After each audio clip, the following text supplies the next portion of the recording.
Folks, hope you are ready to hop on for yet another edition of Rivals of Aether 2 here on the Hop On channel. It is a pleasure to bring you some of the finest of the PNW and the West Coast in general to just get to see some good game in action. I am Kimona. I am joined by Ceramic. I pointed to the incorrect side. Hello, Ceramic. It is mirrored. Quite tricky. We all get there someday. Yeah, I'm excited for some gaming tonight. Yeah, definitely gonna be good. Number 50, by the way. 50 of these dang tournaments are halfway to the century mark, and the brackets continue to look as impressive as they ever have been. Right? 30 people on a Monday? That's crazy.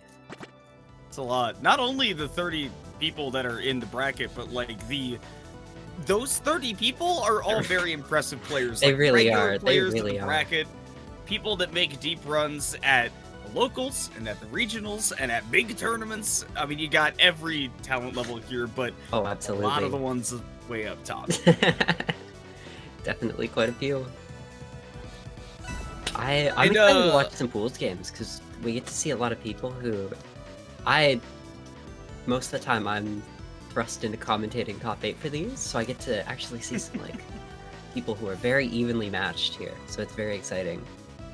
More than just the, okay, I know what you're gonna do, Maya. I know what you're gonna do, Outcast. Like, we get to see the variety. We get to see more character variety too. It's excellent. I'm not seeing Juan Solo versus Nathan Always in top 8 of Hop On most of the time, so this is exciting.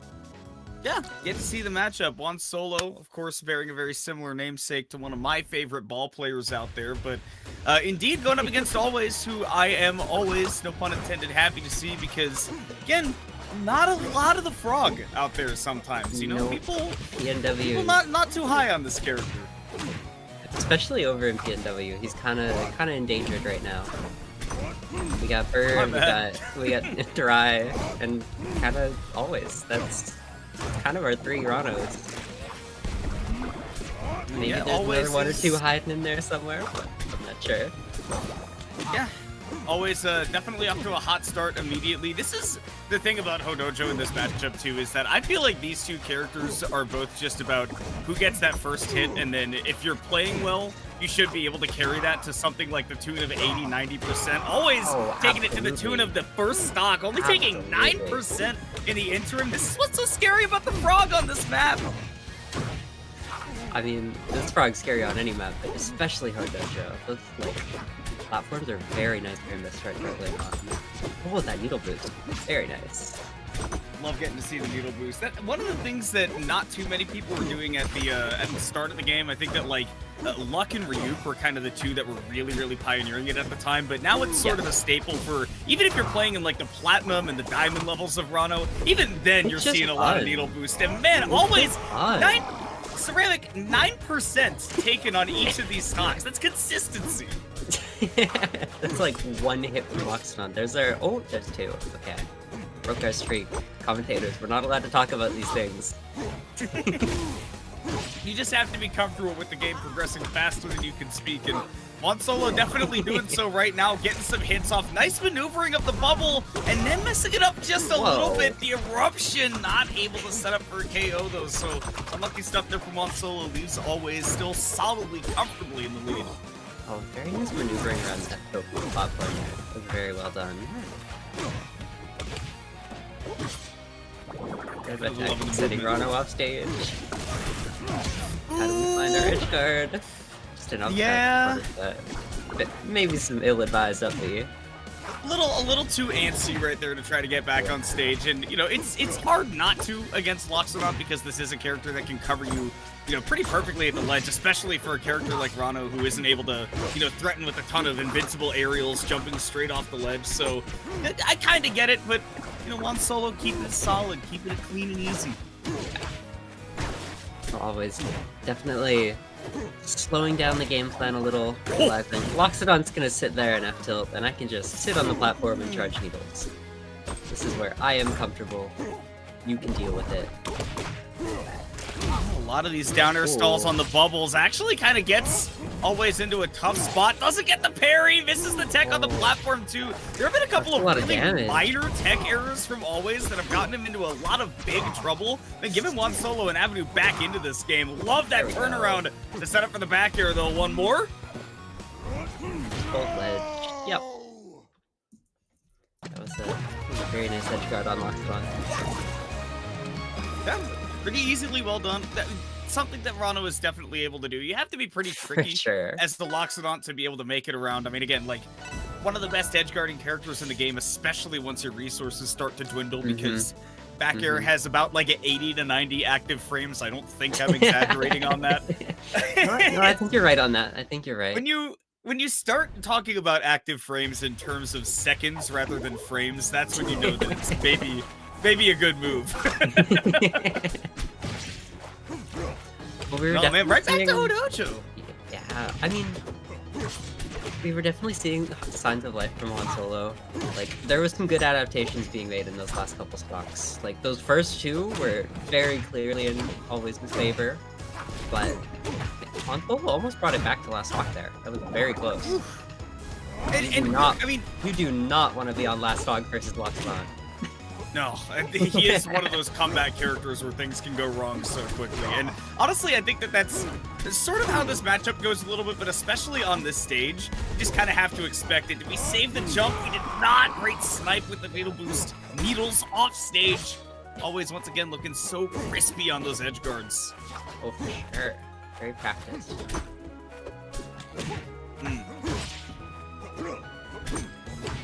Okay, nice shield drop and then dash away. It feels like, I don't know, I haven't seen a lot of Juan Solo going for, you know, crouch cancels or just playing around shield drops, that kind of stuff, where your opponent presses the button and you can hit them back, but as long as you get the Rano off stage, looks like Juan Solo's got that game plan down pat. I think so.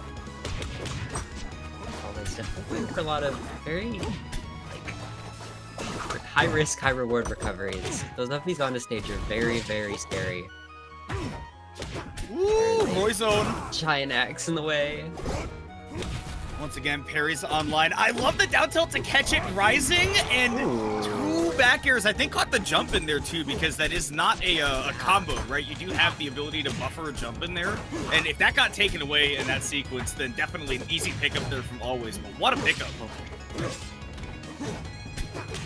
Nice pick on the platform. Dog back air. Oh wow.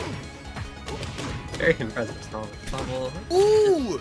Barely managing to start up this combo. Man, Always actually went for the jab reset with the back air and got it, but didn't believe in himself. And if he believed in himself, would have actually been able to pick up something nuts on that platform.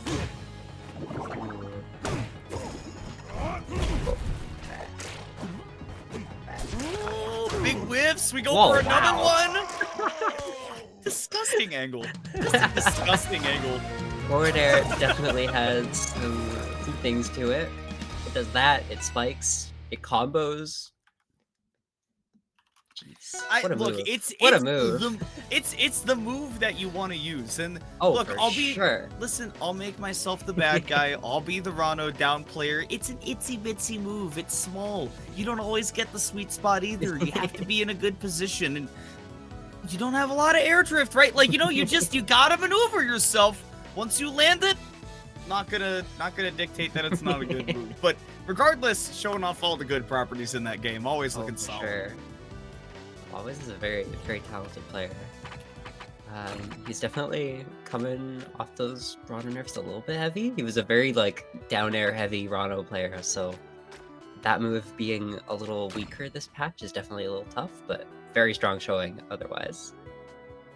Yeah, I mean, a down air heavy Rano in much the same way that my car very much relies on gasoline. The thing that makes it go is, definitely a thing that it enjoys having. But I know what you mean, right? Because Always definitely one of those players that's, kind of, especially using the air drift to get like awkward situations where you're not just landing directly on your opponent, tech chasing with that down air rather than, going for throw after throw after throw or trying to set up for juggles. I really like the way that Always does mix that up. And honestly, Rano is just one of those characters where I feel like you have to he's very toolsy. He has a lot of things that are extremely individually good in a vacuum, but making them all linked together is sort of where the challenge is on the character. Oh, for sure. But once Rano gets him above you, you're in for a world of hurt. That's for sure.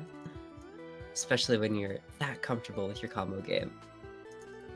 Always definitely did look very comfortable there in that game. Again, you know, Hodojo can be a combo paradise for both of those characters, but you know, Rano has a much easier time getting that first hit so long as things are even or he's got a stock lead. Once Loxodon starts sitting behind the platforms and just starts, you know, throwing out a few aerials and says, "Come to me," you know, I am in control of the game. Then it can get a little bit harder, but always was just in the driver's seat the whole time. Oh, for sure. We saw Han Solo trying to do that in game 1 and 2, but just Nathan always just kept in control, spacing him out with single needle and stuff, never letting him like feel comfy in the corner. I noticed a couple situations where like Juan would be trying to do the jab F tilt stuff in the corner, trying to keep Rano out, and Nathan would just go up, sit on a platform, charge needle. As one does. Mm-hmm. As one does. Very That's advantageous position to be in. That is Rano's happy place. Can I also say, by the way, I'm in my happy place given the fact that it's no longer like 40 degrees high, 30 degrees low every day. That like it's starting to rain, fine. Like I can take the rain, but the fact that I get to see the number 5 in the tens place now. I forgot that you're American. That caught me off guard for a second. Yeah, well, hey, I'll be honest. I'm from Texas, so a 5 in the tens place, anyways. That's, you know, in your land, that's also natural. Oh, I could definitely see that. My hop in the toaster, you know, like commentating from Death Valley right now. I see. I'm coming to you live from inside the earthen core. I've unlocked the secret to magnets. Yeah. No, but it's been comfy. It's been a good time, and gonna get to have an even better time as we go along in this bracket because we're gonna start to see again some of those really big names that you know of, the people that are contending to threaten for the crown of the whole night, if not the whole West Coast, right? And Salt, definitely one of those players, also a former Texan. Now, you know, able to play in the hop-on brackets and bringing that Zetterburn, as always, going to be Uber Ramsey taking her on there with the Clarin. And again, for me personally, always happy to see baseball playing. The sound of the baseball Clarin tippers is always so satisfying. Maybe not when you're getting hit by him, but... Can I be honest? If any Clarin, if you want to play against me and you feel bad for me and don't want me to get tilted, play baseball Clarin because I'll just be happy with it. And if I'm playing against you, I'll be very happy to see an SD like that. Kind of a forced error though, because Salt's pressure. I mean, listen, if there's a player you want to talk about having movement and terrifying, I mean, just look, the precision, it's there. She's been maneuvering around a down-tilted ledge for how many years now? Oh, disgusting. Yeah, I mean... Such a nice find. So used to playing characters with exploitable recoveries and fast-moving games, and just... Salt is one of those players that is always positioning herself exactly where she wants to be. I fundamentally disagree, might be a hot take, with the punish on the fully charged smash attack or the strong attack being run up, grab, and then grab release. But that could just be me. Maybe not the optimal thing to do, but it had some aura to it. Maybe a little bit. Got in her head, maybe? Say, you know what? Listen, there's only one person in one person's head right now. Oh, no, honestly, I say that, but Ramsey definitely not getting shaken up by all of the... That feels like the Salt plays a single-player game until it's time to start tilting you because she wants you to know that she's better than you. And oftentimes, she's right. I mean, Uber is kind of in his own world right now. He's just baby dashing and jabbing, doing Clarin things. Salt is just dash dancing and being crazy right outside that threat range. In their element, right? Now, I mean, I will say that I think the only thing, and this is counter to what I was about to say, nice cleanup right there. I think the only thing that I really have to say about Ramsey, aside from that early SD, is just the punish game needs to be there because honestly, as far as the defensive game and, you know, kind of being there, right, to respond to what Salt is doing, actually doing a really good job of, you know, playing out of ranges and making it difficult for Salt to get in, which is normally her forte, but we do need to see Ramsey actually get that damage on the board. We saw the start of something right at the very start of the game, like something like that, but he just can't quite finish it. Not finishing his food. Getting a lot of openings though, and that's so promising because, you know, the combo game, the damage, that's something that you can practice out on your own time, but gotta step it up right here, gotta find those big conversions. Great special break there as well. Ooh, I love it! Oh, trying to read that drift to the side, but not quite gonna find it. Find the down air instead. Slow maneuvering around on stage. Setting him up on the platform and reading a tech at the down smash. What a scoop. And what a disgusting setup there by Salt too. Like that was all premeditated for that exact purpose. If you DI wrong on that throw after you get that special pummel, you're gonna eat a strong attack. And if you DI correctly, Salt can just react, do that back air, and as you saw, set up on that platform in such a way where the only way that you were getting out of that situation is if you perfectly timed a get-up attack or the roll in the correct direction, because that down strong covers both sides perfectly. Yep, it'll scoop you in so well. Setter burn down strong, definitely a move with magnet hands, that's for sure. Okay, no tipper there on that down air. Did you see Ramsey running it back to Jules Fail? And, you know, again, I gotta say, really impressed with the ability to, you know, play that two-player game from Ramsey. Definitely been finding a lot of good openings. The DI defensively has been phenomenal. Hitting some techs, right? DIing to the platform in the right situations. It's looking promising, I gotta say. Well, it's just barely missing the tipper on that second up there. Yeah, he's been very good about, like, disengaging and returning to neutral, but Salt just hits way harder than Uber. They're finding similar amounts of openings, but Salt is just a mine matter more. She's a wrecking ball. You know that scene in the Simpsons movie where Homer's getting smashed between the building and the big boulder? Like, that's what it feels like to play against Salt. Like, you just go, Yeah, she very much likes her single-player game. Oh, no tipper, that would have killed. And no tipper right there, actually.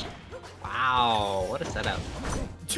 Honestly, two very clutch non-tippers right there, because in both of those situations, that would have actually put Salt in a much more promising position to make it back to the stage, or in the second case, not get put into the blast zone. But even when it's not just tipper spacing, Ramsey's making some really good decisions.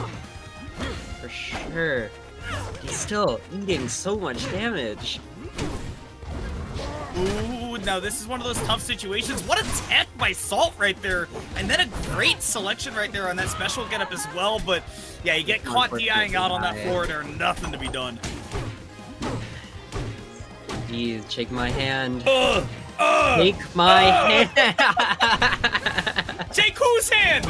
Shake whose hand? Ramsey says, yeah, shake my hand as we go into last stock and wish each other good luck, because once again, the combo DI, the defensive game has been phenomenal.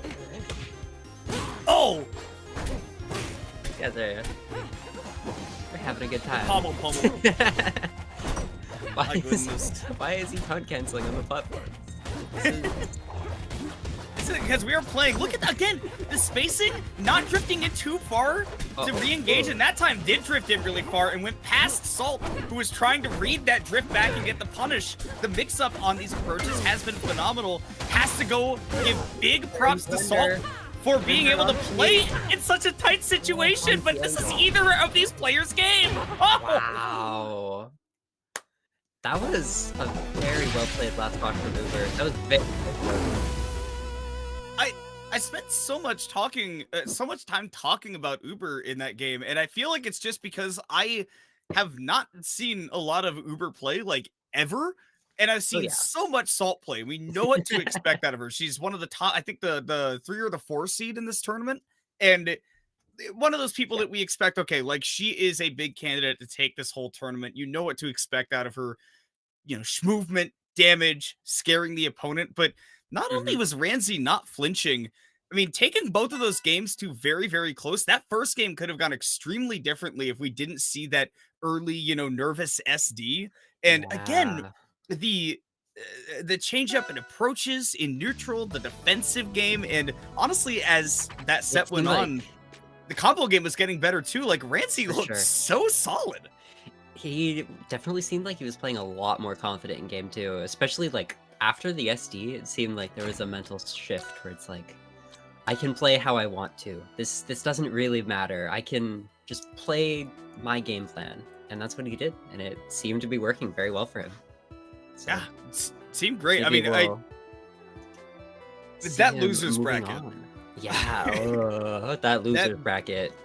That losers bracket, anybody who runs into Ramsey is going to be in a big struggle. I see that the loser of what will likely be Maya versus Outcast, if Ramsey can continue to run through losers, that will be a match to get into top 8. And I just want to throw it out there. If that ends up being the case, I definitely want to see that happen, because we just saw Ramsey take the number 4 seed of the tournament to 2. It was a 2-0 close, though. It was still a 2-0, but both of those Make games sure were the TO extremely knows. close. Yeah, for sure, right? And I mean, and then we'll likely have to play against either the 2 or the or sorry, not the 2 or the 3 seed of the tournament. The 2 and the, I'm doing my quick maths here. I believe the 2 and the 6. Either way, I'm playing against another really well-known, really solid player at some point later in the bracket, most likely. So definitely something to keep an eye out on. It might be. Looks like it will be the loser of Outcast Maya if he makes it that far. That's But- what I was saying. Yeah, Yeah. That, could be very interesting. Maya versus Outcast recently at the Hop On Invitational was a pretty good set as well. So Oh, for sure. They've had a that'll couple be, good sets.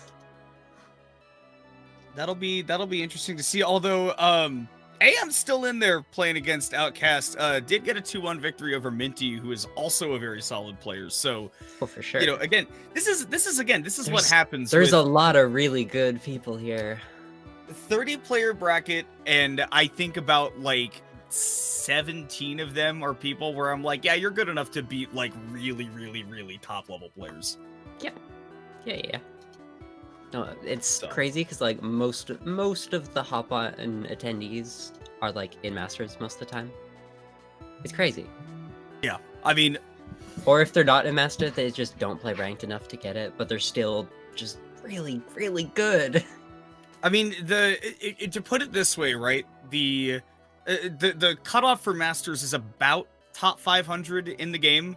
It's obviously not a hard number in the back end, but generally that tends to be, about where it lands. That's the only reason I can say I was ever a top 500 player in a fighting game.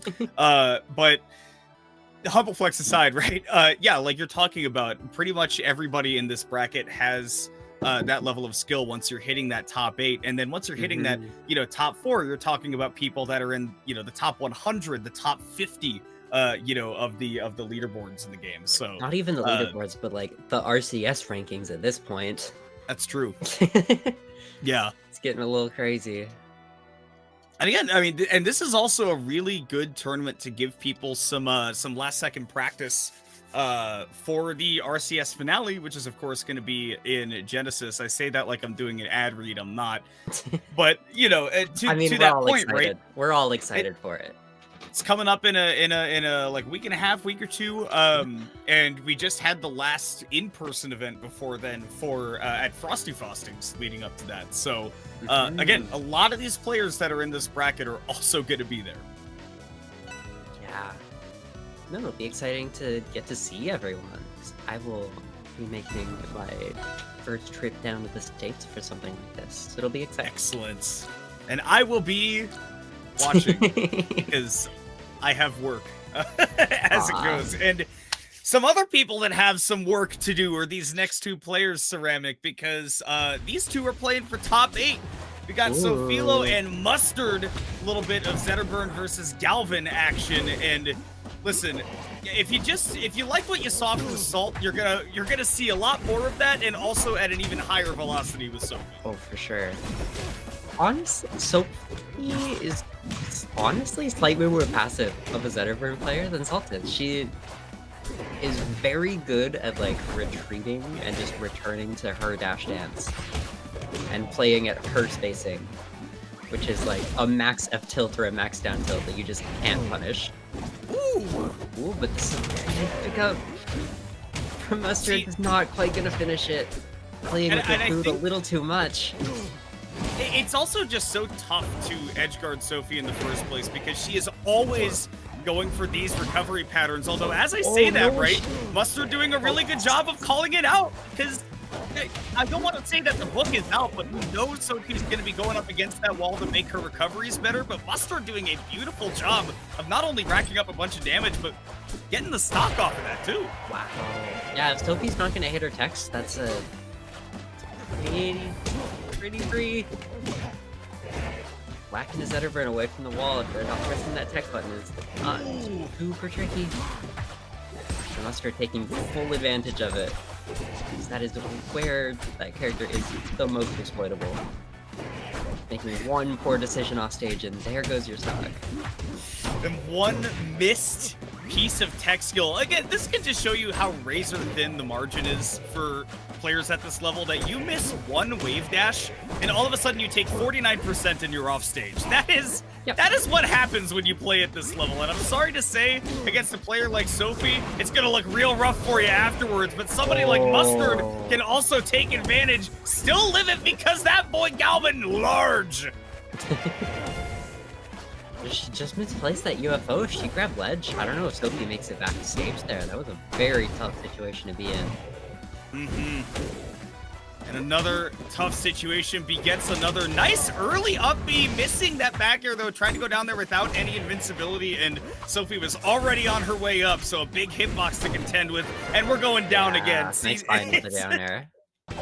When Sophie gets a chance, she goes for the throw.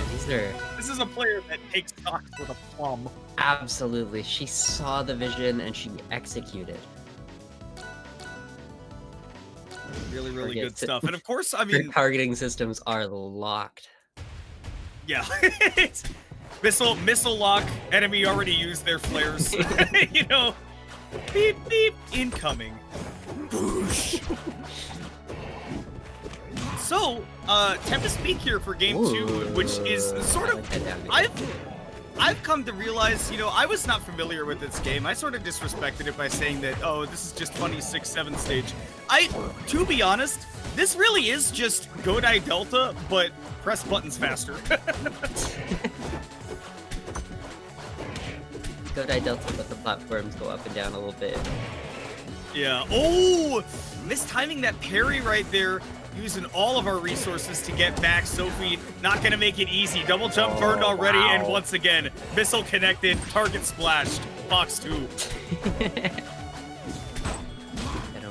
I just realized how salient the missile metaphor for Sophie is, because what is Zetterburn if not Fox 2? Any plane nerds out there? Oh my goodness. I'm sure someone is dying about that reference. Missile radio comms aside in military aircraft, Sophie definitely locked on still. We are going to see some big damage here, or at least potential for it from Mustard. Drops the edge guard, and it's actually Sophie who says, "No, Monseri, that is my time to shine." Oh, just missing that tech. Mustard not going to find the reversal, though. I love the attempt right there, trying to drop through the UFO with the down B and then being able to wall jump afterwards if it connects. It actually just leaves you on top of the UFO when that happens. Oh, that's stupid. Oh my god, that's stupid. Like, you know how Galvin can like short hop and go through stage with it? That's what she did. Okay. Ooh, actually got the cross up right there. Was expecting Sophie to land in front, but Mustard, she did not rely on what was necessary right there. And now she's got the tech chase set up. One drop combo does beget a humongous opportunity for Sophie. She is turning up the jets, and for Mustard, she has got one last chance to make it back to stage here, and it is dwindling. Whoa. A good bit of damage, but is it gonna matter? Mustard, one more chance. Sophie going for something there. That might not be. This is the exact Mustard's situation. still in disadvantage, and she's dead. This is the exact situation I associate Sophie with, is the I'm up a full stock, now I'm gonna go off stage and do something stupid, and then 50-50 shot on whether it works, but regardless, when she comes off that Angel platform, if you're Mustard, like, all she can do is just say, well, I gotta play Dark Souls for a couple seconds here and hope that I can evade, but in the end, The she didn't get sent into the blast zone. Sophie sending herself into top 8 with that 2-0 victory. Yeah, very well played. Mustard just didn't get a chance to really do much there. Very unfortunate. Just got caught in the blender. It is a bit unfortunate because we did see, obviously, in that game 1 that, you know, it was very close. Mustard was doing a great job of capitalizing on those offstage situations against Sophie. Couldn't finish her food. Couldn't finish her food. I think that was part of the idea behind going to Tempest Peak, is that I think she saw the way that game went and went, you know, I'm moving very nice. I am keeping up with Sophie despite playing a slower character, and look at how good I'm doing off stage. So if I pick a smaller stage, the Zetterburn goes off stage more often. But then Sophie turned up the jets and she really couldn't keep up after that. It's the hard part about that is Galvin goes off stage more often too, and that builds up a lot of damage very quickly, especially on a player as proficient as Sophie. Yeah, and we saw that. I mean, we really saw that.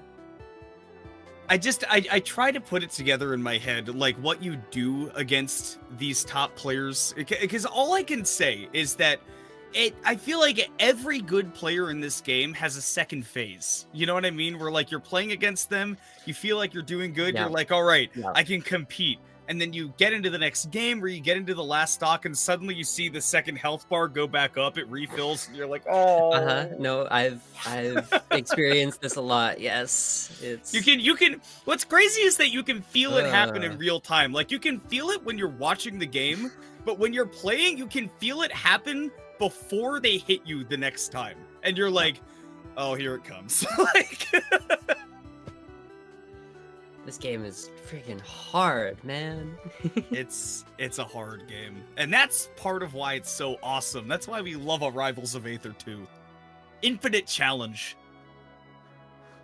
It's so fun.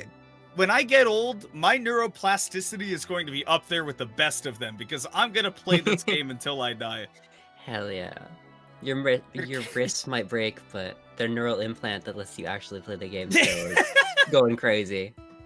See, this is why Maya's got the right idea, because Maya's got the piano that she can just play no matter how bad her wrists get. You know, when she gets to like 65 years old, and they're gonna be like, "Listen, you got to put down the DualSense 5. your hamate bone is not about to turn into." And I'm like, I'm not doing Sudokus. Let me play Rado. And they're just going, oh, at least play Loxodon. No, you're going to be playing some workshop character that came out in 2015. That's true. Catch me on the Armando. Armando down there go crazy. That move does go crazy. How much of the workshop have you been messing around with, by the way? Because outside of the first week or so, I haven't gotten to play around with it too much. I played a little session with Caffel the other day where we played, I think, like a couple games, but it was a little too laggy to actually continue with. But yeah, I've really enjoyed what I've seen, and I'm excited about what's coming in the next few months. Because it just needs more time. A little more time for the people to cook. There's not enough stuff yet. It's one of those things where I'm glad that it's out now, because by the time we roll into, you know, I mean, not even thinking about, like, you know, the console launch or, you know, single player mode or anything like that, just by the time we get into a few months from now, right? Like, with this game, there is so much of just trust the process. If you need to, come back at some point, but also you're constantly getting new content dropped, whether it's through official channels or not, because everybody gets to contribute in that kind of way. It's awesome. If you're as invested into this game as we are, it has so much replay value. If you're like actually into the competitive scene at all, just like the idea of improving is enough for me at least. And then if you just want to hit people with a big hammer that it doesn't have its audio level set, then fine by me, character's still fun, but let's get into it. Got another top 8 qualifier here, winners quarterfinals. Mo Kitty bringing the Edalus up against Salt. It's been a while since we've seen Mo Kitty get one of these. Yeah, very happy because when I don't have to play against Edalus, I enjoy seeing this character on screen. When I do have to play against him, I'm not very happy, but you know. No, that's very understandable. I get it. Watching Edalus combo, very fun. Getting comboed by Edalus, not fun. It's sort of the same thing as like boxing. You're like, oh man, Manny Pacquiao moves so quickly. I hope I never have to fight him. Edalus dash attack is so cool. Oh, he's dash attacking me. Yeah, wait a second. This is actually the worst design ever. Oh, I hate it. Evil tummy attack. Ooh, no tag. Unfortunate. Salt getting on the board first here, and you know, Edalus is just one of those characters where because of his movement, because of his combo potential and that recovery, you have to blast zone him. You have to have your combo game on point, because if you don't, you're gonna start falling behind real quick, and that's why somebody like Salt looking so comfy right now. Careful the down game B. is looking very on point. Oh my goodness! Wow. Dancing to use that ledge invincibility to get out some more aerials and forget about it. 2 hits and you're gone. You had armor on that bear? That was a very nice player. Great pickup right there from Mo Kitty. Back on the stage, and look, talking about somebody who's definitely familiar with, I know how to crouch cancel, I know how to get out of these combos, but sometimes against Edalus, it's a guessing game. And honestly, what I love about watching Mo Kitty is that it's not always just guessing games. There's a lot of very reactive play from this particular Edalus, and that's not something that you often see. I've been a victim of Mo Kitty once or twice in my life, so I've seen this before. Oh goodness! I want to harken back to one of my favorite Fauster commentary moments, seeing the way that this Edalus is dancing. I quite literally get to ask, what is this? Not what is this movement ice, but what is this ice movement? Well, that's it. Very, very tough situation to be in is better, but gets to jump back? Nah, it doesn't matter. I mean, and if you're Zetterburn, that's checkmate too, because you have to burn your double jump to get back, and you're never going to get the maximum height out of it because of those icicles. So we're down the last stock. Still very scary for Mo Kitty, but also still very possible. Yep, that's all Salt needs. 1-up strong. Finding that first game. Definitely matching up pretty well, but it really just came down to, I mean, I've likened playing against Edalus to being up against a Souls boss before. It, you know, there are different levels of how good your opponent is, obviously, but you know the same things to expect, and it really is a matter of, are you going to be able to deal with the attack patterns, and are you going to pass the damage check thresholds? And Salt has been doing both of those. Edalus and Crag are like the kings of chump checking you. Yeah. It's, do you know how this works? No? Goodbye. Just, yeah. Goodbye. You can't floor hug dash attack? Okay, eat my down air. Well, and I think the big thing too is that, like, you know, Salt wasn't really even in the situation where floor hugging the dash attack was needed, because she was playing it, you know, such an excellent spacing throughout that entire game. And part of that was also that Mao was, you know, being very careful, knowing how hard Salt can hit back. But those are the levels you have to deal with. Yeah. This is... I wonder what stage they'll be going to. Because they're doing a lot of thinking right now. Or maybe, like, talking about a service swap? I don't know. I don't know what's happening. Rock wall? Makes sense.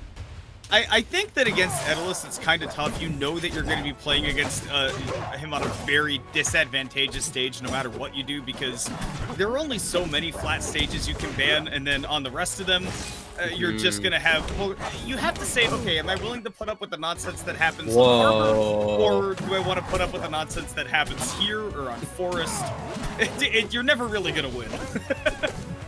I think that this is a very nice pick for both of them. I think Zetter gets locked on the stage, so does Daedalus. It's just who cheeses who harder. Who finds their one little win con first, and it looks like this game, it could be Maokitty. Setting up that edge guard very nicely. Just gonna hold ledge. Take my stock. Just knows the sequences. Once you get up to that like 90 or so % mark against Daedalus as Zetterburn, the recoveries are going to look a lot like that, where, you know, it has to be in a particular flow chart to get past the icicle rain, and nothing you can really do is salt there. Oh! I know she caught the double jump there, but no air dodge? Just wasn't ready for the Zetter to go out, I guess.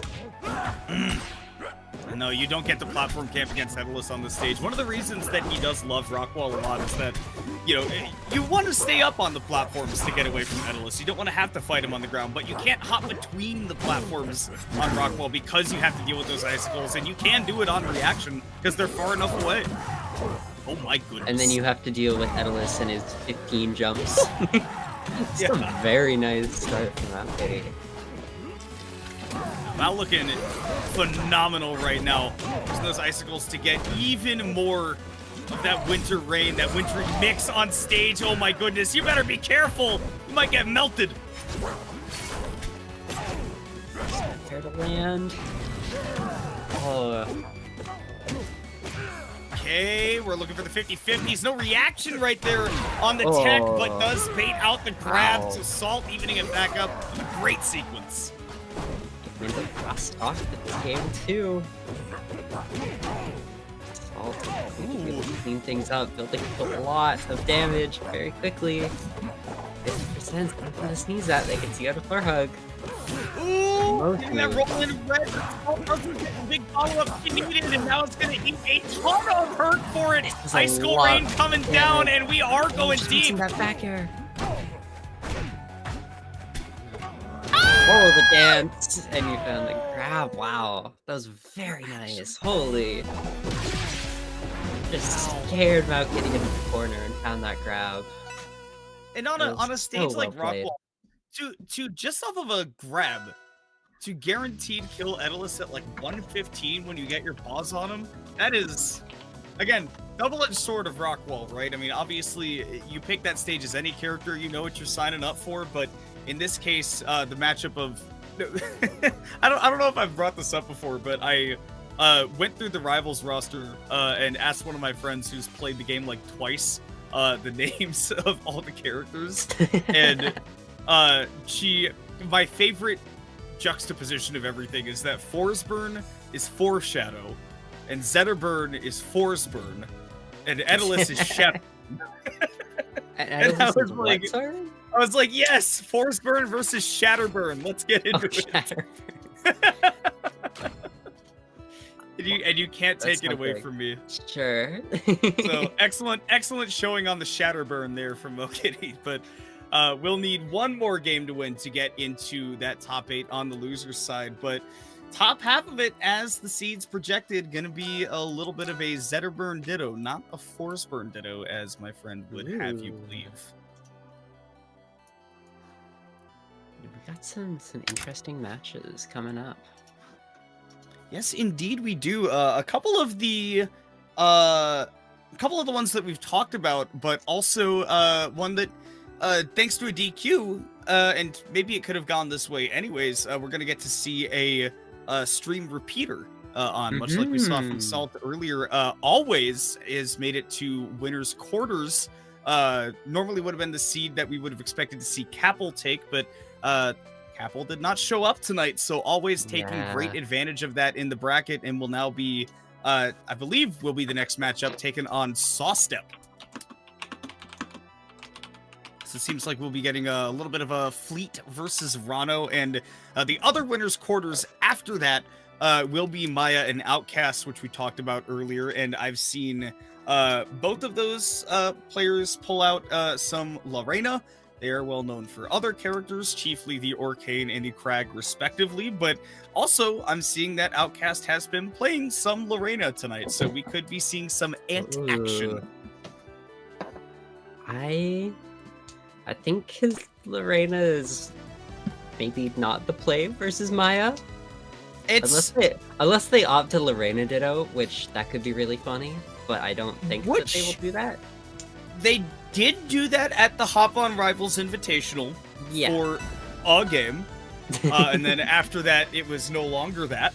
But we have seen it before. What was it? It was Rey Mysterio, I think. Maya Mysterio. Maya Mysterio. Okay. Yes. Oh, freaking Outcast. Outcast Lorena has a name too, but it's on the tip of my tongue right now. We'll need to hear it later because we will get into the match in front of us. Two characters that are potentially light hitters, but two players that are heavy hitters. We're seeing always taking on Sawstep here. Again, Rano versus Fleet. We're going to be seeing a lot of jockeying for position, not a whole lot of trying to beat down the door. I mean, they're fighting for position, but once one of them gets in, they're going to be doing a lot of damage. At least on Fleet's side. They're going to control that space very well. Yeah, it's a fun juxtaposition between these two characters because they really want to take advantage of getting that first hit, like you said, right? You really, really want to stay in when you get in because, you know, Fleet has very low ground speed compared to Rano's very high ground speed. Rano has very low airspeed compared to Fleet's very high airspeed. And if it's not necessarily super high, very maneuverable in the air, right? And that's always tough for Rano to deal with, as you see right there. Great setup off stage with the flip jump and then immediately getting out there with the forward air. Sawstep will be clean. Yeah, it's definitely tough when like 3/4 of the stage is off of the stage. Sometimes getting back on stage can be tough too. Maybe the worst commentator's curse that I've done in a hot minute. My apologies, Sawstep, but nonetheless does keep the game even right there after an early sequence, and those poison stacks are going to be huge. It's going to be especially important for always to try to mind the dash attack and the forward air, potentially the up tilt as well if the Fleet gets in close, because the stacks go away so quickly. And oh my goodness, Sawstep is about to go crazy. Even percent-wise, always is back off stage in the corner. Oh, always making such great use of such little space in the corner, and then being able to react to the DI to get that up strong afterwards to finish out that stock. That was beautifully played. Oh, trading nairs. One does a little more than the other right now. I gotta be careful about taking trades with Fleet. She, you know, people liken her to Peach a lot just because she has the float, but one thing that she does have in common with that, you know, melee character that we speak of is that once you get to these mid to high percent, she's very happy to take some trades, and right there, no trade necessary. Great for that backer, blows out the stock, but still, a little bit of fighting left to do. Yeah, this is definitely a lot of really nice percent for always. Off stage, you can lots of times get her into some sort of checkmate situation off that up B. Just a lot of lag compared to some other characters, but just not quite gonna find it. Sawstep trying to reverse this position. Gotta be really careful if you're going off stage here, as always. That edge guarding is so good from Rano, but it is also so fragile. If you misspace yourself, especially against Fleet, you can go down, but always picks it up and takes game number 1 against Sawstep, who has, as of recently, been incredibly on fire. Yeah, this is if Always takes this would be quite the upset. And especially again, that always wasn't even necessarily guaranteed this spot in the bracket. Would have been a really hard fight to get here in the first place. But yeah, definitely showing his mettle here against Sawstep. And remember that at the Hobot Invitational, they got that free trip to Genesis because Mystery Soul already had one. Sawstep finished second place and played extremely actively there. Yep. And now always is saying, hey, it could have been me too. A very, very good player. There's so many of those just hidden around the scene. Hidden bosses. Mm-hmm. I think this is like a very nice matchup for him too. He's like generally a very patient player, but Fleet just forces people to play that game plan, and a lot of people aren't comfy doing it. So it's very nice for her, but fighting people who actually are like experienced and comfortable in that playstyle can be quite challenging for her. Yeah, and I mean, always is, you know, living up to the name, right? Not wavering from that game plan. Nice use of the bubble to extend that back air from 1.5 to 2 seconds of active frames. And great stall off stage as well, getting yoinked by the flip jump, though. Sawstep wasn't ready for it to connect, otherwise definitely could have been a huge stock lead here. Nice fight with the nair. Getting Sawstep back off stage. Burning a lot of resources, just missing the ledge dash.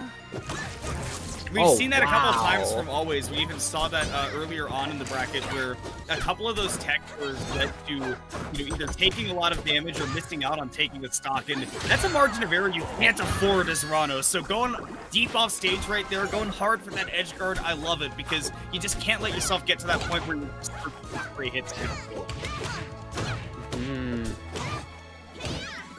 This is looking like a very tough situation. Just not gonna kill.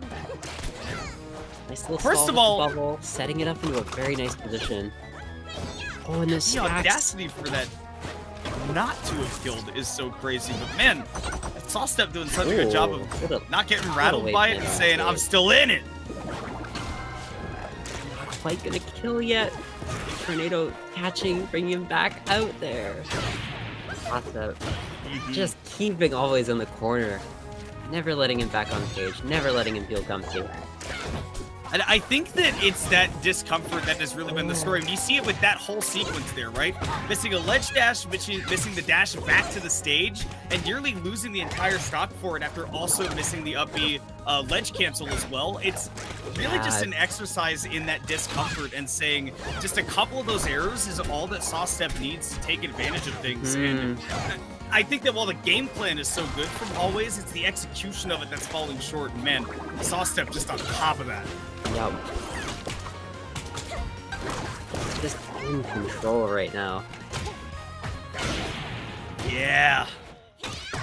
Man, what a difference that game 2 showed. And I think it really does come down to, I mean, you hit the nail on the head there, Ceramic, when you were talking about just, you know, not looking comfortable. Yeah, Always was just misspacing so much of that movement and, you know, not executing the technical stuff towards the latter half of that second game, and got in so much trouble for it, where like that game 1 definitely looked comfy, no problems fighting Sawstep like you mentioned in that mid-range patient game, but I mean, the movement has to be on point because if you're going to be operating that close to Fleet's threat zone, you can't afford those technical errors. Going up a game like that can definitely like make the nerves more intense. Like this is a thing that's possible. I can actually do it. And then you start like, oh, I have to like actually do it now. But then again, moment like that can bring that confidence back when you realize that, hey, maybe I made a mistake, but I'm still fine right here. Still plenty of game left to be played. But again, we just always get back into those comfortable situations. And I think part of that also goes down to not only the fact that we've seen these, you know, technical flubs, but Sawstep's been doing such a good job of playing an up-close game and not letting Always feel comfortable because there is something happening constantly on Sawstep's end. I think this is a really nice stage for Always in this matchup, because a lot of these offstage situations are going to end in a couple interactions, whether it be a win or a loss for whoever, but it gives Always so much more room to maneuver around. You Yeah, said the way that a lot of characters can't maneuver from platform to platform. Rano can maneuver from platform to platform without being contested quite well. Wow. Yeah, I agree with you for sure. The way that these last couple of games have unfolded for sure. And I mean, again, being able to take a fleet stock really early on can be super helpful. No resources though, and again, technical error right there. Ow. The up B trying to get the maximum distance, but pushing it a little bit too far to the left, trying to go all the way up, and instead always not extending the recovery, instead extending Sawstep's lead. Whoa. That was a very strange hit of up tilt. I love that idea. I wonder if there's a situation where you can catch that to jab reset if you just hit the first hit right as the wind chime detonates. But that might be a Toru question, to be honest. Yeah, I would love to. Inquiring minds would like to know. Ooh, okay. A little bit of patience and a little bit of comfort right there in that up close game. Only able to cash out with the forward air right there, but always not out of it yet. Like you mentioned, lots of maneuverability available for Rano here. It doesn't have to be, you know, a couple of miracle stocks in a row. You can still grind this one out as the frog and win this. You just have to be real careful. Absolutely. The bubble working against him here. That might have blast zoned, honestly. I don't know where the DI was for Sawstep there, but it definitely could have been looking at one stock apiece. Looks like it might have killed. Always DIing for the bubble and just not gonna find it. Sawstep taking game 3. Getting scoped by that down B as well. What a snipe from Sawstep, and then being able to get the follow-up afterwards. Getting the follow-up on it shows that Sawstep was absolutely intending to do that. And yeah, like you mentioned, just not in the right spot to DI for the bubble. So Sawstep, you know, after fumbling a little bit through that game 1, did take some time to figure out that, okay, going with an offensive pressure game against Always seemed like the right thing to do, and it definitely paid off in those last couple games. For sure. No, just a lot of very tough situations, a lot of flubs. I think Sawstep should, or not Sawstep, Always should be honestly pretty happy with that. There was a couple things that were like, oh, if I didn't just up B in the wrong direction twice, maybe that would have went differently. And next time, maybe it will.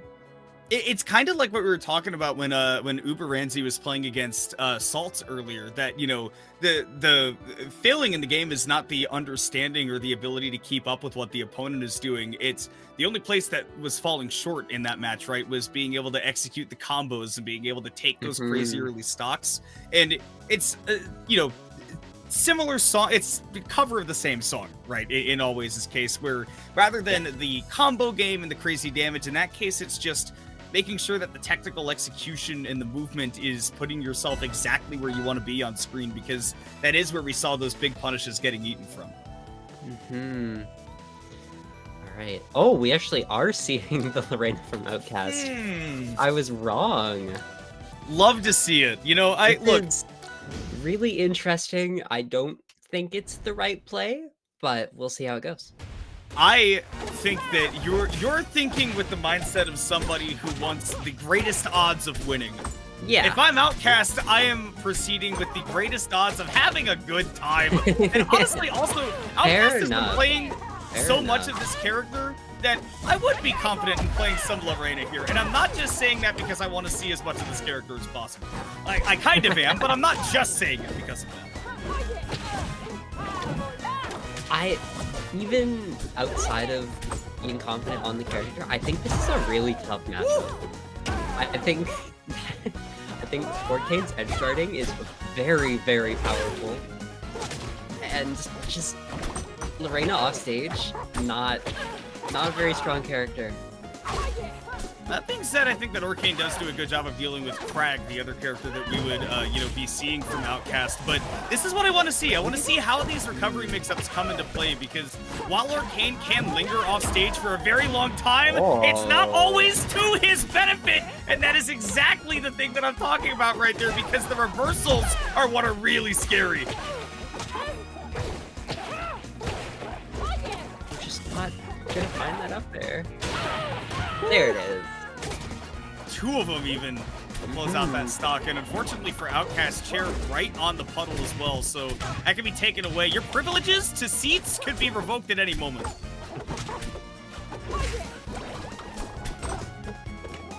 Oh, just turning around on that grab. I can't find anything. I will say, doing the down throw tech check online is look, it's the kinda way to evil. win. It's such a mean thing. It's such a mean thing to have to deal with. A really Oh, strong come here! option. Oh, it caught you out in the air. Wow. Oh, come here! Just out of the ravine. Okay, going for the giant swing. Outcast trying to be able to cover that puddle as well, but you kind of have to choose as Lorena. Oh my god, going for the read as well. Just a very hard read. Ooh, that's fun. Watch out for the chair. Giant swing not going to be able to take it just yet. Arcade is quite a heavy boy, but you have to contend with the chair, and I love Maya saying, nope, I'm faster than that, I can guarantee it. Ooh. I love the attempt on the recovery there, but two back airs, you know, this Arcane, if there is any character that is Dr. Two of them, it's definitely Arcane, because you hit one move, you can just lead into the same move again, no problem. Oh, for sure. Oh, that killed. Wow. Can I just point out, with the ledge cancel too, just for fun? A little bit more flavor. Okay, tech chase. It's a rude thing to do.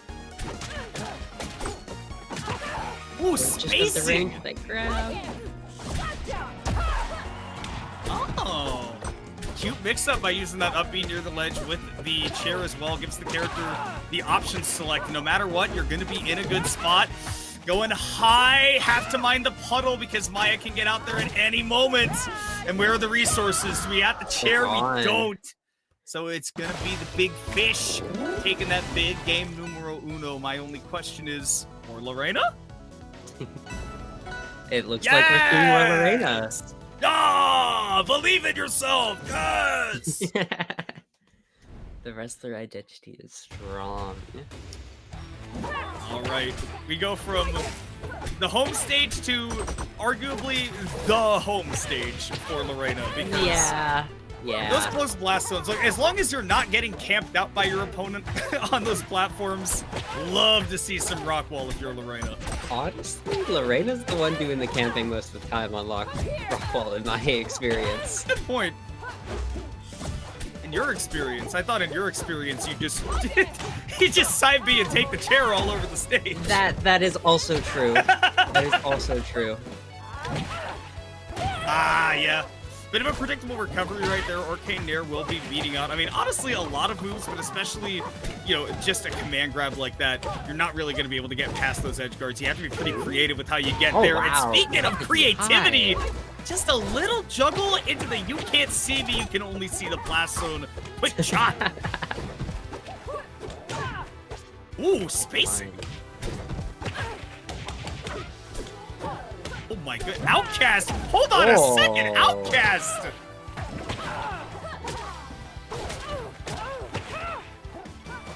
Alright, once again, gotta contest with what is a very free edge guard if you continually try to go directly to the ledge right there. I know you lack in options sometimes without the chair available, but Outcast still keeping it close despite these early stocks from Maya, and these stocks would honestly be taken whether you were on Rockwall or not, but it just kind of feels bad to get blast zoned so quickly. It definitely can. This stage is very, very explosive. Oh wow, the extension. Yes.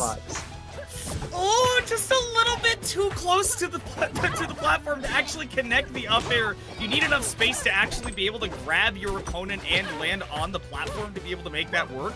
Otherwise, it will get canceled, and you won't actually be able to get the hitbox active. It won't activate that detection to where you need it. So Maya getting bailed out. I love that. Okay. On that down throw, down tilt sequence, right, you're not going to be able to tech that online, so Maya has now adapted from that to just, I'm going to be ready to DI out and tech the down tilt, which I know is what's going to happen afterwards. No, definitely makes sense. Yeah, it's just a good option select. Online is very, very tricky. Oh my goodness, the drifting down with that forward air just to make sure the bubbles cover as much space as possible. hold on a second. Not over yet. Lorena ledge trapping can be a death knell. So too can that shield if you're not careful. Lorcaine can do some big shield damage. Outcast has got to be careful. Oh, and just finds the nair by taking it away. Lorena just not quite enough, but that was a way better showing than I expected. Very well played from both of them. Yeah, not an optimal matchup to be for sure for Lorena, but obviously, you know, showing a lot of promise with just what the character is able to do once you're actually able to get in, and also against a character like Hurricane, who in theory can camp you out, but I think oftentimes that involves you know, jumping between platforms, and that's something that Lorena actually very much discourages you from, because she's got a pretty decent jump height, and that up air, if you get clipped by it, you're gonna get taken for a ride. Oh, that's for sure. If Lorena does anything, it's taking you for a ride. You're gonna see some stuff that you haven't seen before when that character hits. And that's not just because the character's new. It's because every single time you DI like 3 degrees to a different angle, and then you're just gonna be like, okay, and that's a combo that nobody should have ever gotten hit with, but here I am. That's me. You're probably wondering how I got in this situation. You're probably wondering how that bracket's looking if you haven't pulled it up yet. The top 8 on the winner's side is in place. Sophie versus Salt, and now Sawstep versus Maya. It's going to be on that winner's side. So the top 4 seeds, no upsets there. On the bottom side of the bracket, however, did you see Malkitty taking out M8 to get into top 8? But we'll be playing against Emerald 87, who got a 2-1 victory over Mustard. So she's been knocked out of the bracket at 9th. And yeah, Emerald 87 went down in winner's bracket to Sawstep. So making a very impressive losers run there. Yeah, Emerald is quite the powerful player. He's been on the come up in SoCal for a while now, I think. Zetterburn player. You might have seen the green Zetterburn online somewhere. Very flashy, very fast. One number above my favorite number as well, so just, you know, had to one-up me, and that's fine. And by the way, on the other side of the losers bracket, Uber Ranzi did make it to the top 8 qualifier. Going to be playing against Outcast, as we were talking about. So I don't think we're getting that match on stream. I kind of hope we do, because those are two very impressive players. And then Always versus No Thigh. No Thigh had to make a pretty impressive losers run as well. Had to beat round 1 of losers. Had to beat or I guess technically round 2, but first match of his losers bracket played against Minty. Yeah, this is a tough losers bracket. You got and Minty, then Orbital into Always. That is, and now has to play against Always. Yeah, and that was after No Thigh like won round 1 and then had to play against Sophie. Like this is a bracket from hell, frankly. And his round 1 is Spikefire, who like not a bad player. There is nothing in this bracket that was easy there, but No Thigh showing some consistency. By the way, what a tough bracket for Minty as well. Like Minty's an incredible player and had to play against literally nothing but threats. Yeah, I mean, you mentioned it, Ceramic. Every single player in this bracket, especially when you get to the people that place like 9th and 13th, and anywhere obviously further in the bracket than that, you're just like, yeah, you need to have had like probably about 250 hours in this game to stand a chance at them. Yep. No, it's a hard game. It's a freaking hard game to get into. But once you break past that barrier, oh my god, it's so rewarding. And I think you know, we will go to I don't believe we're getting any of those loser sets on the stream, so we will go to break in a minute. But I do want to point out that, yeah, obviously if you want to do great in you know, the tournament and everything, and you want to be at like the top of the ladder, right, you really do have to commit yourself to a game like this. But one of the things that I love, and I've been seeing a lot of the sentiment after Wisely Wars and the recent Twitch rivals, I've been seeing so many people get into this game in every level, from stone all the way up to gold, and just so many people that are doing things where they pick up the game, they touch it for the first time, and they feel the magic. They go, oh, this does feel like a good Smash game, but also I haven't practiced a bunch of combos. I haven't labbed a bunch of stuff, and 3 hours into the game, I'm doing cool shit. Right. This game lets you do cool shit. The game just feels so good to play. It's an incredible game. I hope that it can find like the not mainstream attention, because obviously this game was never going to be mainstream. It is far too nerdy for that, but I hope it deserves it. I hope it gets the time in the spotlight that it deserves, because it's so wonderful. It's one of those things where it's like, you know, people are aware of a lot of Olympic sports, but like, you know, there aren't consistent leagues that are going to be on the main ESPN channel, right? But like, you know, who doesn't enjoy getting to watch like some good track and field events? Have you watched the, you know, snowboarding competitions? Who's going to say that they don't like watching snowboarding? That's really what it comes down to. My theory, Rivals of Aether 2 is snowboarding. So get into some snowboarding and stay tuned for some more snowboarding. The metaphor is falling apart. More Rivals of Aether 2 will be coming up. Ceramic, anything you want to tell the people before we send it off to break? Not much I can think of at the moment. Bunch of tournaments coming up. Get ready for those. Genesis in like a week or two. Yeah. Good luck to all the competitors in top 8. Particularly the people that you're watching in this stream right now. And for any of you that might be watching that are in that bracket, good luck to you as well. And enjoy the rest of the stream. We will have another couple commentators hopping on for the top 8. Yes, pun intended. And it will be coming up very, very soon. So don't go anywhere. Bye.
What is up, ladies and gents? I want to introduce y'all into the Hop On 50 Top 8.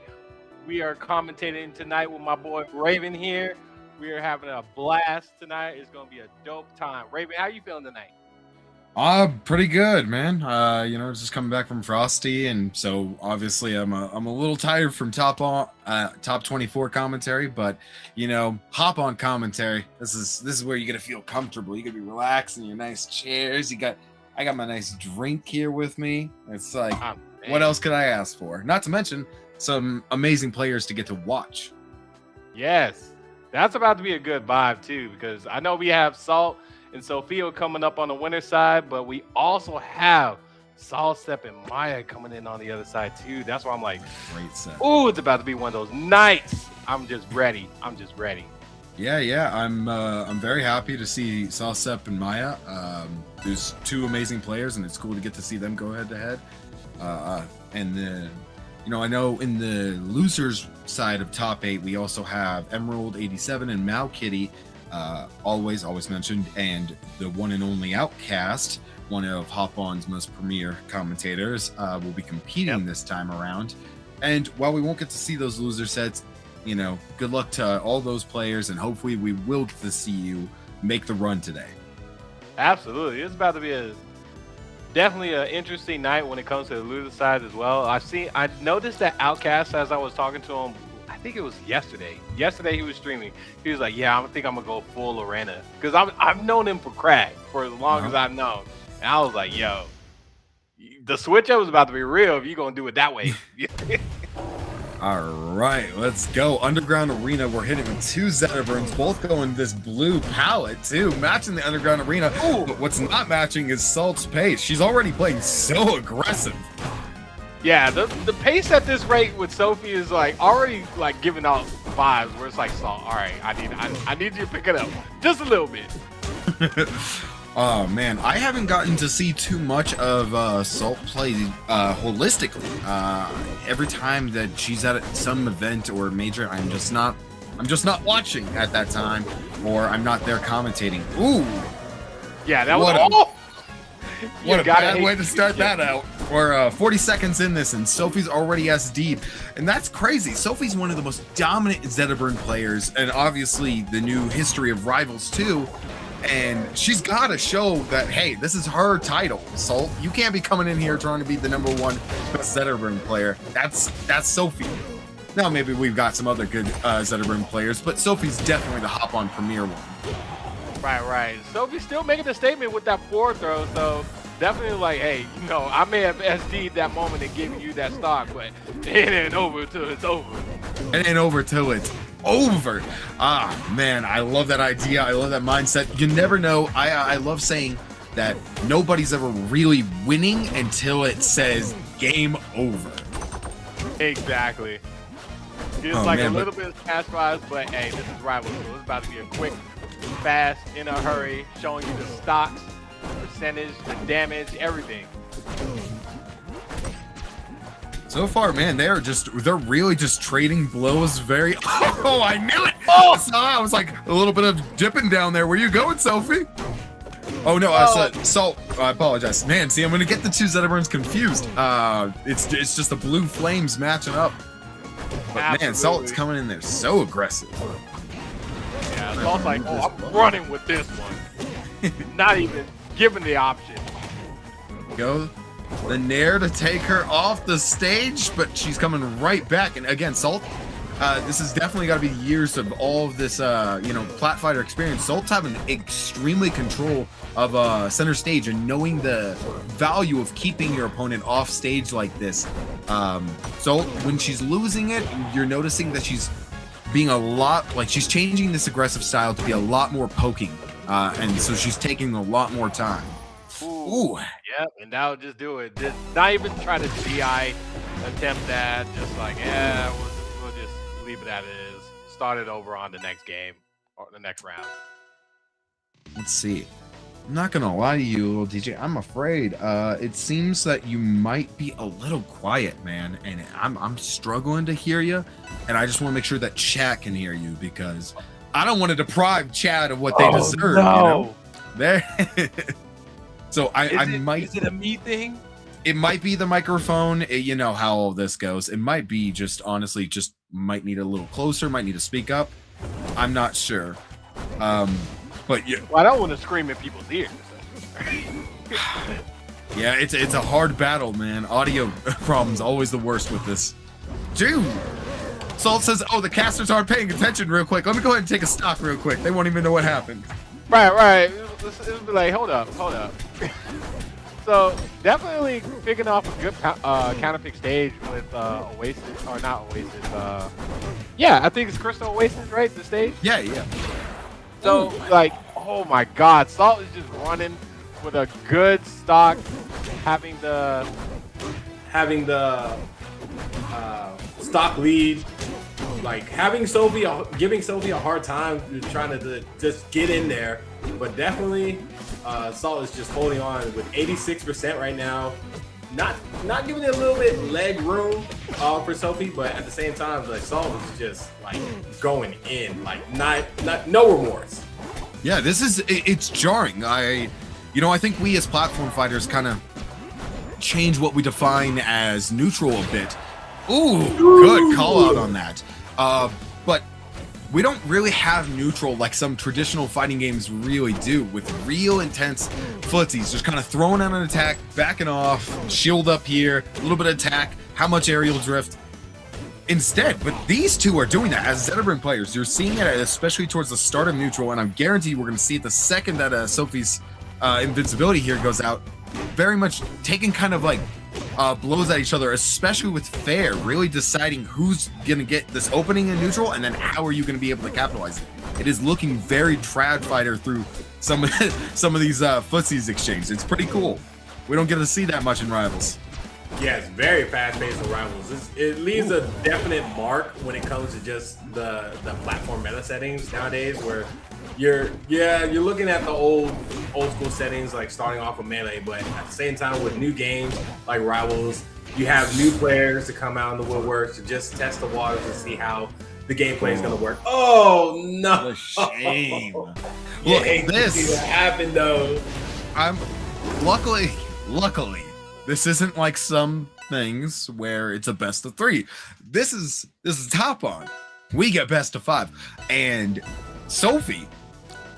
Come on, I mean, you've seen her against Cake. You know what she's gonna do. She can adapt. She can see that how Salt is playing a bit more reactionary in this neutral triangle, and she's saying that, like, I can try to out footsie Salt, but this isn't gonna work. I have to do what she knows that she's been punished for by other top like Rivals players in the past. I don't know if Salt's able to punish some of the Sophie shenanigans. I'd love to see Sophie go a little bit more reckless, be a little more extemporaneous, and I think we're gonna see her come back. Look at this! So aggressive. The pressure keeps going though. Like, I would have died a long time ago. Oh, good air dodge. Baiting that out, just barely gonna whiff the grab, but she's able to keep control, not punished for her crimes, and getting that sweet F throw. Yeah, that was a pretty good start coming off from Sophie. Sophie's just basically saying, like, I am not giving up this. She's saying I'm not getting 3-0. That's the reality. She ain't letting it happen. Like, Salt might win this set, but I got money on it that says Sophie ain't getting 3-0. That ain't happening. Yeah, look at that. She's already learning her lessons, getting a bit more space. Nobody's business. She may have gotten up strong, but she's not out yet. She's showing that she's ready to fight back. She's going to be a little bit more careful, try to overshoot to the ledge, but Salt's going to have that in her mental stack, knowing that Sophie's adapted that way. So we're going to have to see how Salt can actually punish these overshooting options to ledge now. Ooh, good fair. Oh my goodness. Yeah, I see this. That F strong's not going to work anymore. We can't be doing that anymore. Both of y'all have done it to each other. It's not going to work anymore. Be like, my turn, your turn. All right, it didn't work out for both of us. I gotta say, the one thing Salt's doing really well that's kind of beating out Sophie right now a lot is, you know, they're playing the footsies, the neutral right now, and they're both getting in through similar ways. Dash attack, fair, short hop fairs, but what Salt's doing a lot stronger right now is she's getting in with neutral, with shines. She's getting in with shines, and she's getting credit off of it. So if Sophie can't, like, punish that, it's gonna be a rough battle, but as soon as I open my mouth, she finds a great way to get a punish. Definitely. Dia and all trying to hold down. I mean, if you're in Salt's shoes right there, you get reverse fared to the complete blast zone. What do you do? What do you do? I'd just be frustrated. I know I would have died like that too. I would have been freaking out. I'd be like, All right, so looking at it, just one stock down. This could be the opportunity where Sophie could be sent onto the loser's end, but at the same time, Salt could slip up, just like right now, where there's a slight opportunity. Oh my God, what is happening? What was you?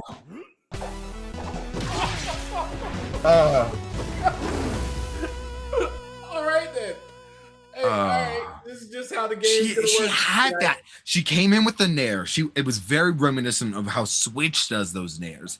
It was a great opening. Took so much control, and I was like, that's it. It's her punish game now, and Sophie won't drop this. Life or death, she won't drop this. And she had it. She did the walk. She controlled her space and got that sweet F tilt spot. And she was doing fantastic.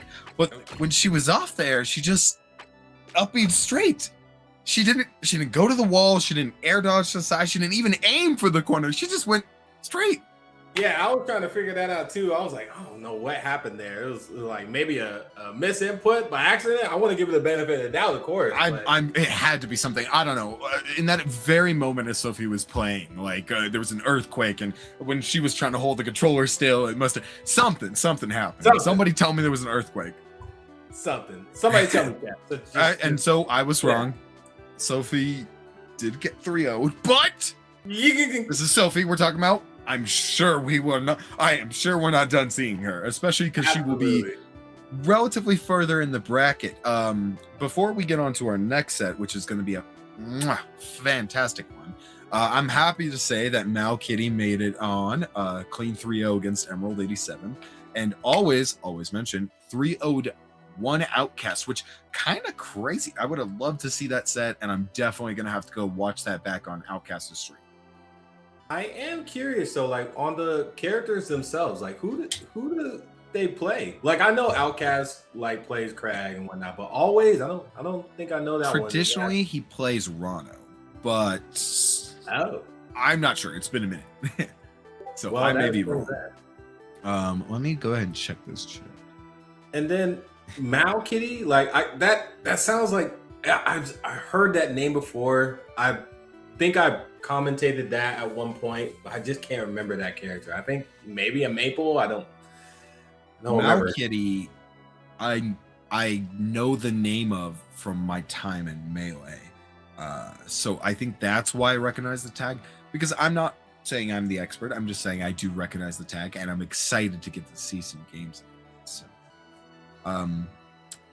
but as we move forward, we'll have a great set between Sawstep and Maya, and the winner of that will go ahead and get to, meet up and fight Salt. And our losers between, Sawstep and Maya will go ahead and fight Mal Kitty. Meanwhile, Sophie is going to go ahead and fight Always. So, very excited to see how those sets will go.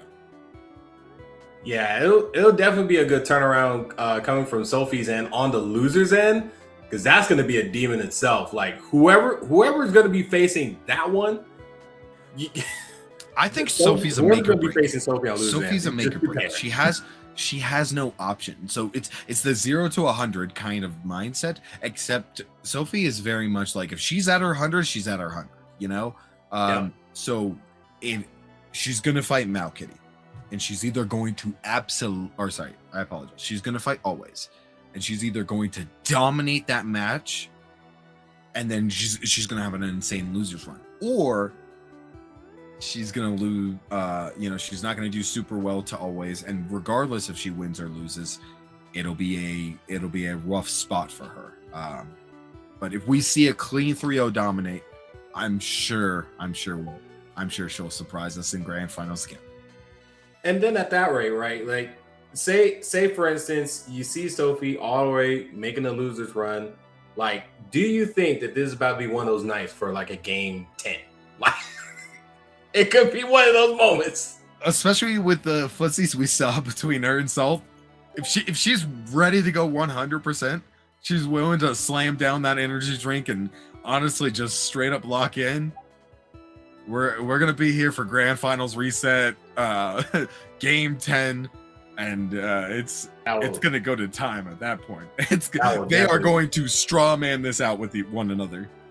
That will definitely be a night, because I thought it was about to be a game 10, or I think it was with Maya when Maya won her very first set. I was like, let's go, Maya! I was popping off, yo. I was like, yo, this is about to be the night. And it was like 2 in the morning or something like that. I was all right, I'm tired. GG's. I'm glad y'all made it. Alrighty. Are we starting with Sawstep and Maya, or are we doing Sophie and Always? I think I'd assume so. Maybe. Like looking at the bracket now, they are probably like talking amongst themselves, saying like, hey, just waiting on everything that's going to happen for tonight. But definitely when it does come down to it, oh, well, look I messed around with it and wasn't sure what this did, and now I'm getting moved around a bit. I think we're good there. There we go. I'm back. Sorry. The concept of Sophie losing just turned my head around. Yeah. But yeah, I guess we're having a little bit of technical difficulties, so that's what we're waiting on in the meantime. I think we might be trying to get a hold of you in stream chat, so I would definitely take a look at that channel real quick. In the meantime, I'm just gonna stall about talking about stuff. No, so for a conversation to be had, I had Ceramic ask me. I had somebody else ask me, like, who do you main? I was like, oh, I main Claren, but you know, I've really been trying to get with Calvin. Who do you play? Oh, I'm a Raster main with my pocket Forceman. Ooh, you getting why? blew me away. Sorry, had a moment. I was like, oh.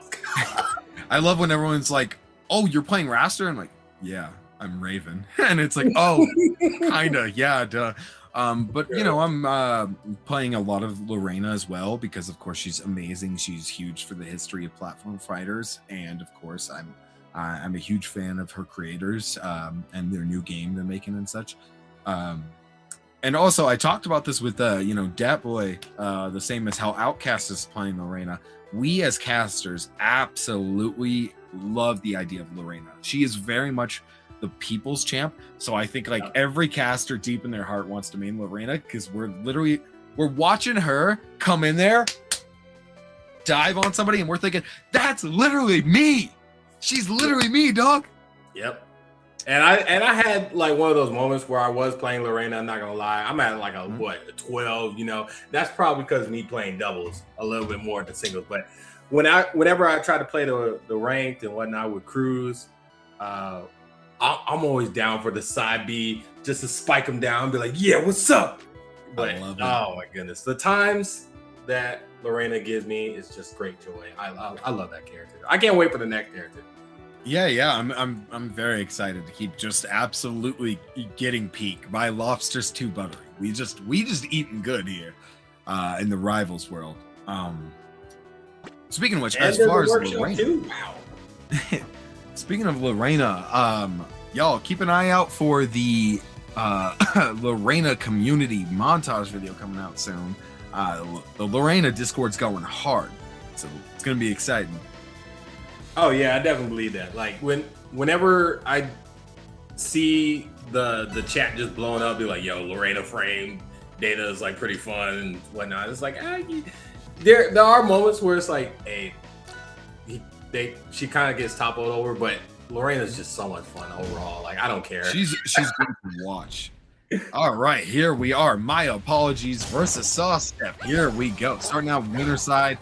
Let's do this. So luckily, because it's winners, no matter what happens, we will get to see these lovely players yet again. Absolutely. Definitely like looking from both players going off this stage. Like this is about to be pretty interesting. Yeah, I kind of see it as a win-win for both of them. This is very much I bet, generally comfortable stage for both of them. You know, Maya gets to be really in her face and really gets to do these things like fair, bears, and nares as good kill options from the side here. Meanwhile, Sawstep has plenty of room where they can be comfortable and, get a little bit of space. But when they have control of center stage, they're going to just be able to dominate and hit those, those arrows like that, those F-strongs and side Bs. Look at this. Look at this edge guard. Oh! That's what I'm talking about. It's a benefit for both of them. Yeah, it's very definite whenever it comes to like the edge guarding portion. It's like Maya, as Orcane, can only do so much to a Fleet. But when Fleet gets in there, it's like, hey, you know you mine right off stage. They're both got seriously strong advantage states against one another. I think the biggest thing is that Maya, unfortunately, will have gaps in that advantage state because that's just Orcane. He's limited by that. And so Maya has to play those real call-outs. And if she makes the wrong call-out like she did there, got parried, it's going to be rough. Meanwhile, when Sawstep has neutral and finally wins it, they are going to be able to get those kills. Yeah.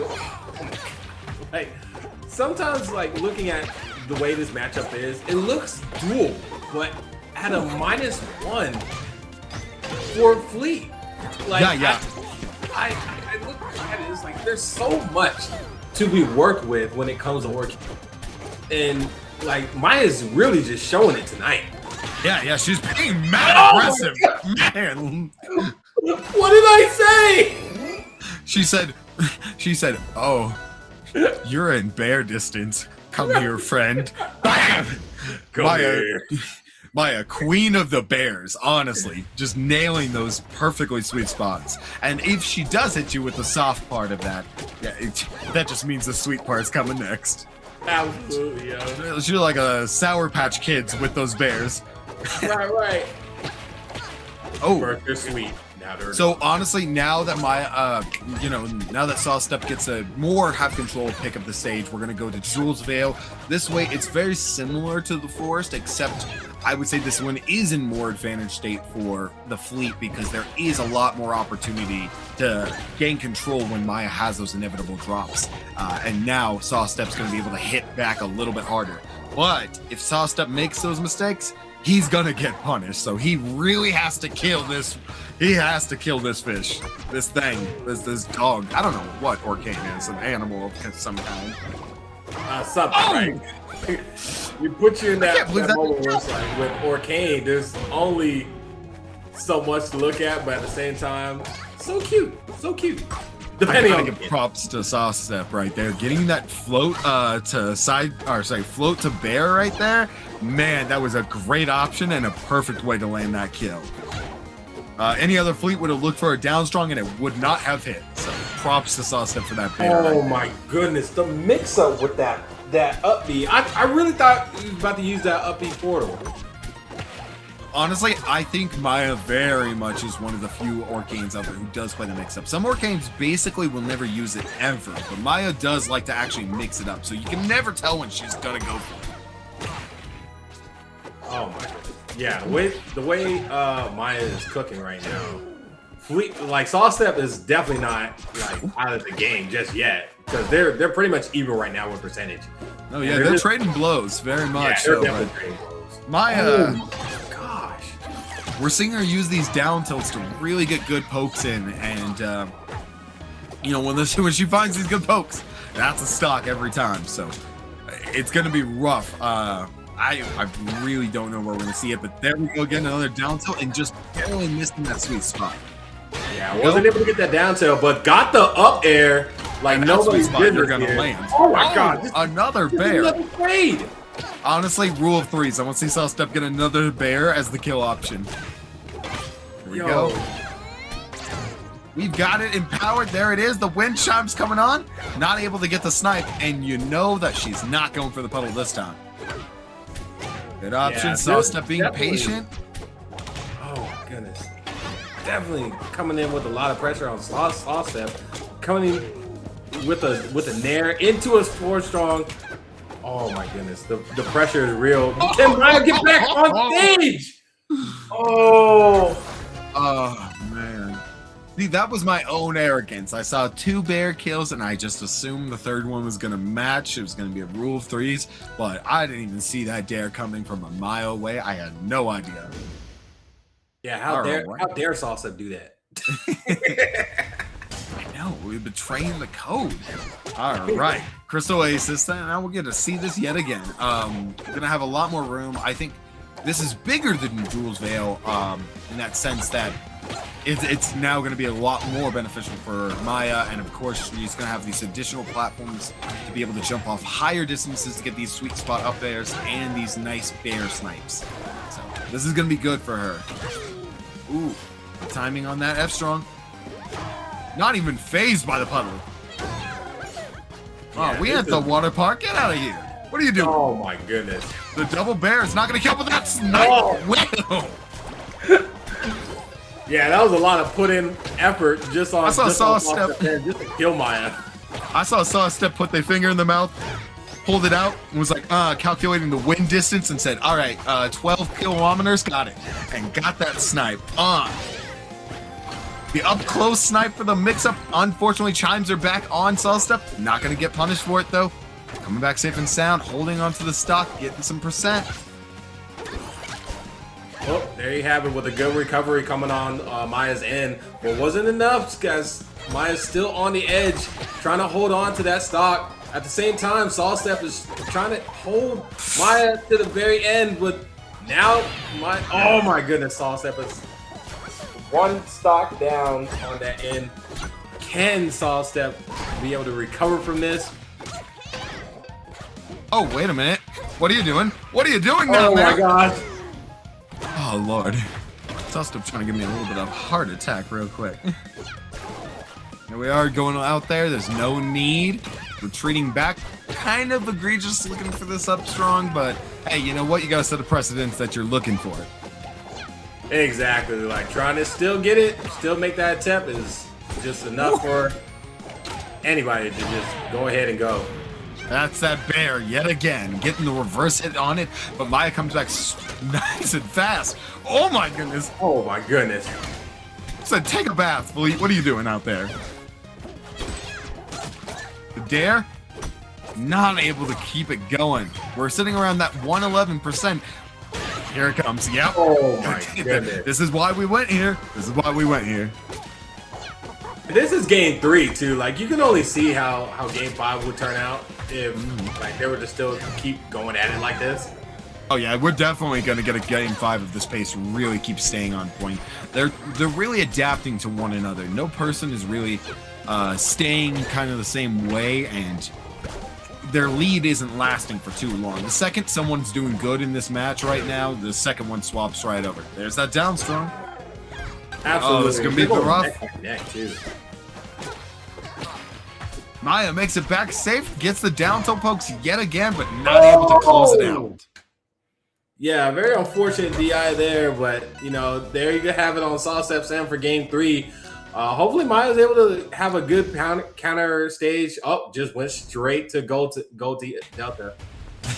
Yeah, we're gonna see a lot more of these nairs. That's what I'm excited about. There she goes. She's already excited, going for nair on the ledge. Okay, a little too excited, Maya. Settle down now. Rim chimes, they mean nothing. Okay. Maya's not even phased. Not even the slightest. It just puts a different perspective in Maya's way of gameplay. Like even though Maya oh my god, even though Maya had an unfortunate turnaround when it came to that last game, Maya's like, no, this ain't happening as much as you think it is. Oh yeah, no, she's definitely gonna want to be a lot more aggressive and really assert her own play style into this match, and try to find as much. I apologize, I'm getting distracted from those snipes. But she's gonna try to find as much of aggressive lead as she can to really bring this to a quick game 5. She don't wanna drop this here. I mean, who would? Oh, down strong, maybe not the best choice there. Maya's back. You may have given up too much. You may have given out some free candy you didn't have. What are you doing here, Sawstep? Yeah, Maya is really feeling it tonight. That's why I'm like, yo, I really do want to see Maya with another dub for the night, but the way Sawstep is like playing is very neck to neck here. It's like there's only so much you can do with top player levels like this. Yeah, you very much can't always get to your stunt on, especially because these players are very much familiar with one another. They know each other enough to say that, like, I know what you're generally looking for. I know what you want to do. And Maya's gonna make that one back. We're fine. She's okay. There we go. Patience. A little bit key options here. We're gonna be looking for that F throw. Oh No, my god. Ooh. I can't believe Maya didn't actually puddle. Oh no, that must have been a miss. Oh my goodness. Were they not able to use the puddle at that moment? They accidentally canceled, I assume, and so therefore you can't do it once you've canceled. Oh, good. Let's go. You know, Sawstep obviously doesn't want to overshoot and get hit, and Maya could sense that, found the good opportunity, and landed that ledge hog. Here we go, coming out so much more aggressive. Sawstep can close this out if he's careful. Oh my goodness. Excellent recovery there with the forward air. Wasn't able to stay on stage, but Sawstep is just relentlessly going at it with this stock. There's only so much you can do at this rate. Are you able to recover, Maya? Please. This is rough. Yeah, Maya came in there super aggressive, and Sawstep said, hey, your speed ain't a threat to me. I'm aware. And honestly, now Maya's got to adapt one more different way. Really just maybe mix up the timings, change the kind of rhythm that she's coming in at, and find that nice squeak. Oh, that's it. You can't stop that so powerful bear. Woo, and there you have it, folks, with Sawstep moving on into the winners finals, facing against Salt in winners finals. That's gonna be a good set. But I said it at the start, and I'm very happy I reminded myself because we're not done. Maya, she ain't gone. Absolutely, yes. We will get to see her versus Now Kitty in a set that I am so excited to get to watch. Absolutely. So I did want to happy. see one Outcast though. Yeah, it would have been good. I'm definitely gonna have to go back on the stream and see what really happened. You know, I haven't ever seen Outcast and Always fight each other, so Yeah. I'm a little unsure of how dominant that really went. You know, sometimes we see 3-0s and maybe that sounds dominant, but it just like could have been those last stock little moments. I mean, Because all the Sophie and results- Salt were like that. Yep. I was gonna say the same thing. The exact same thing. Let's see. Because one thing, when it does come to the results, it's like, yeah, it looks bad, but when it comes to the neck on neck, like we just saw before, it could have been anybody's game. I know we as a community have a very bad problem of always kind of going, but it was close though, and it's like, was it really? Yeah. That's a shame. It's like I you just need got that evidence, message. you need witness, testimony. All right. Yeah, you very much need someone to vouch because you hear it so often that you're like, it's not actually that close. But you need that friend who's like, no, dude, literally, like, real close. And it's like, okay, cool. Like, you got a friend vouch for you, I'll trust. I had a match at Frosty that was like that, and I'm so glad I had someone vouch. There you go. All right, now starting out with two sub-cal players coming at it neck and neck. It's gonna be so good to get to see it. I'm always so happy to get to see some Always. If I'm not fighting him, I'm very happy to get to watch him because Absolutely. I'm not fighting Bro, this. the way Ronald plays is, oh my god, wait, hold. Sophie using the powers of levitation, maybe inspired by Sawstep there, has her own version of float coming in there with those That was shines. like a blinding shine I just saw. I was like, hold. It's crazy. Always came in here with such aggression and like honestly Rano shenanigans that your thought immediately is, well, that's the end of that game. And meanwhile, Sophie's like, nope, one of the few people who can actually bring this back. Good spot on that. Nice landing that fair there, getting inside and being able to interrupt that those needles. Yeah, I was able to commute with that fair from Always, but definitely Sophie is just running along with that sock still in hand, where Always is just gonna have to pick it up with a little bit of opportunities that they can from on the side. Yeah, we saw Always go back to center stage right there, kind of take a moment to find a breather. We're gonna be looking for things like these bears and fairs. Oh man, I forgot. This stage is so perfect for Rano because when Rano does the needle charge, we get to see that beautiful little glow because of the lights in the stage. So gorgeous. Now I gotta start striking the stage for Ronald. Never.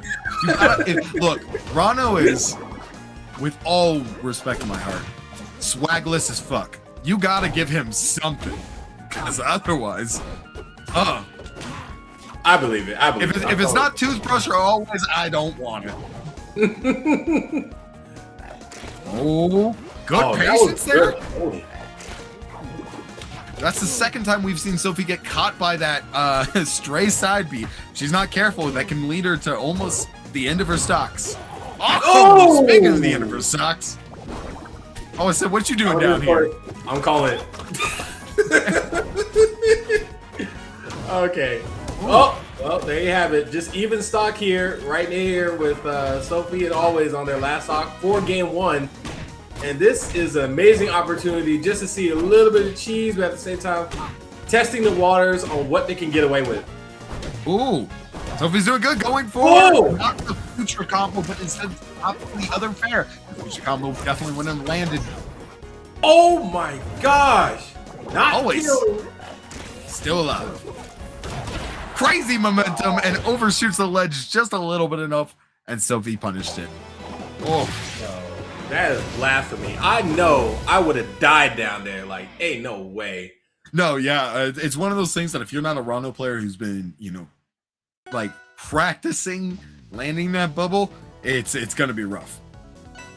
Yeah, that was crazy though. So the way I saw everything turn out well on Sophie's end, Sophie really turned up on that first stock and just made an easy kill. Going on to the second stock, it was pretty rough. What is up with Crystal Oasis today? Everyone's loving this stage. It's Underground and Arena and Crystal Oasis time and time again. And it's so great. I can't fathom how this stage can just like turn up on people's counter picks and whatnot, but definitely a good turnaround point. Yeah, I definitely don't get to go here much myself, and it's a real shame because I do love this stage. Oh, good fair down there. Always kind of maybe recognizing that they haven't been landing some of these secure kill options that they're looking for, and Sophie's going to be aware of those options. So always is kind of bringing her down to these little dark pits of the stage and really sending her to the Shadow Realm. There's the wait. Good dare. Yeah, I was still able to recover too. Oh, the bubble's going to stop this. And now it's going to be reversed onto you. Always is going to have the full stack coming on. Again, dude, Always is having incredible patience. In these moments that anybody would just obviously rush back the stage, Always is taking his time and he's really coming back safe and sound.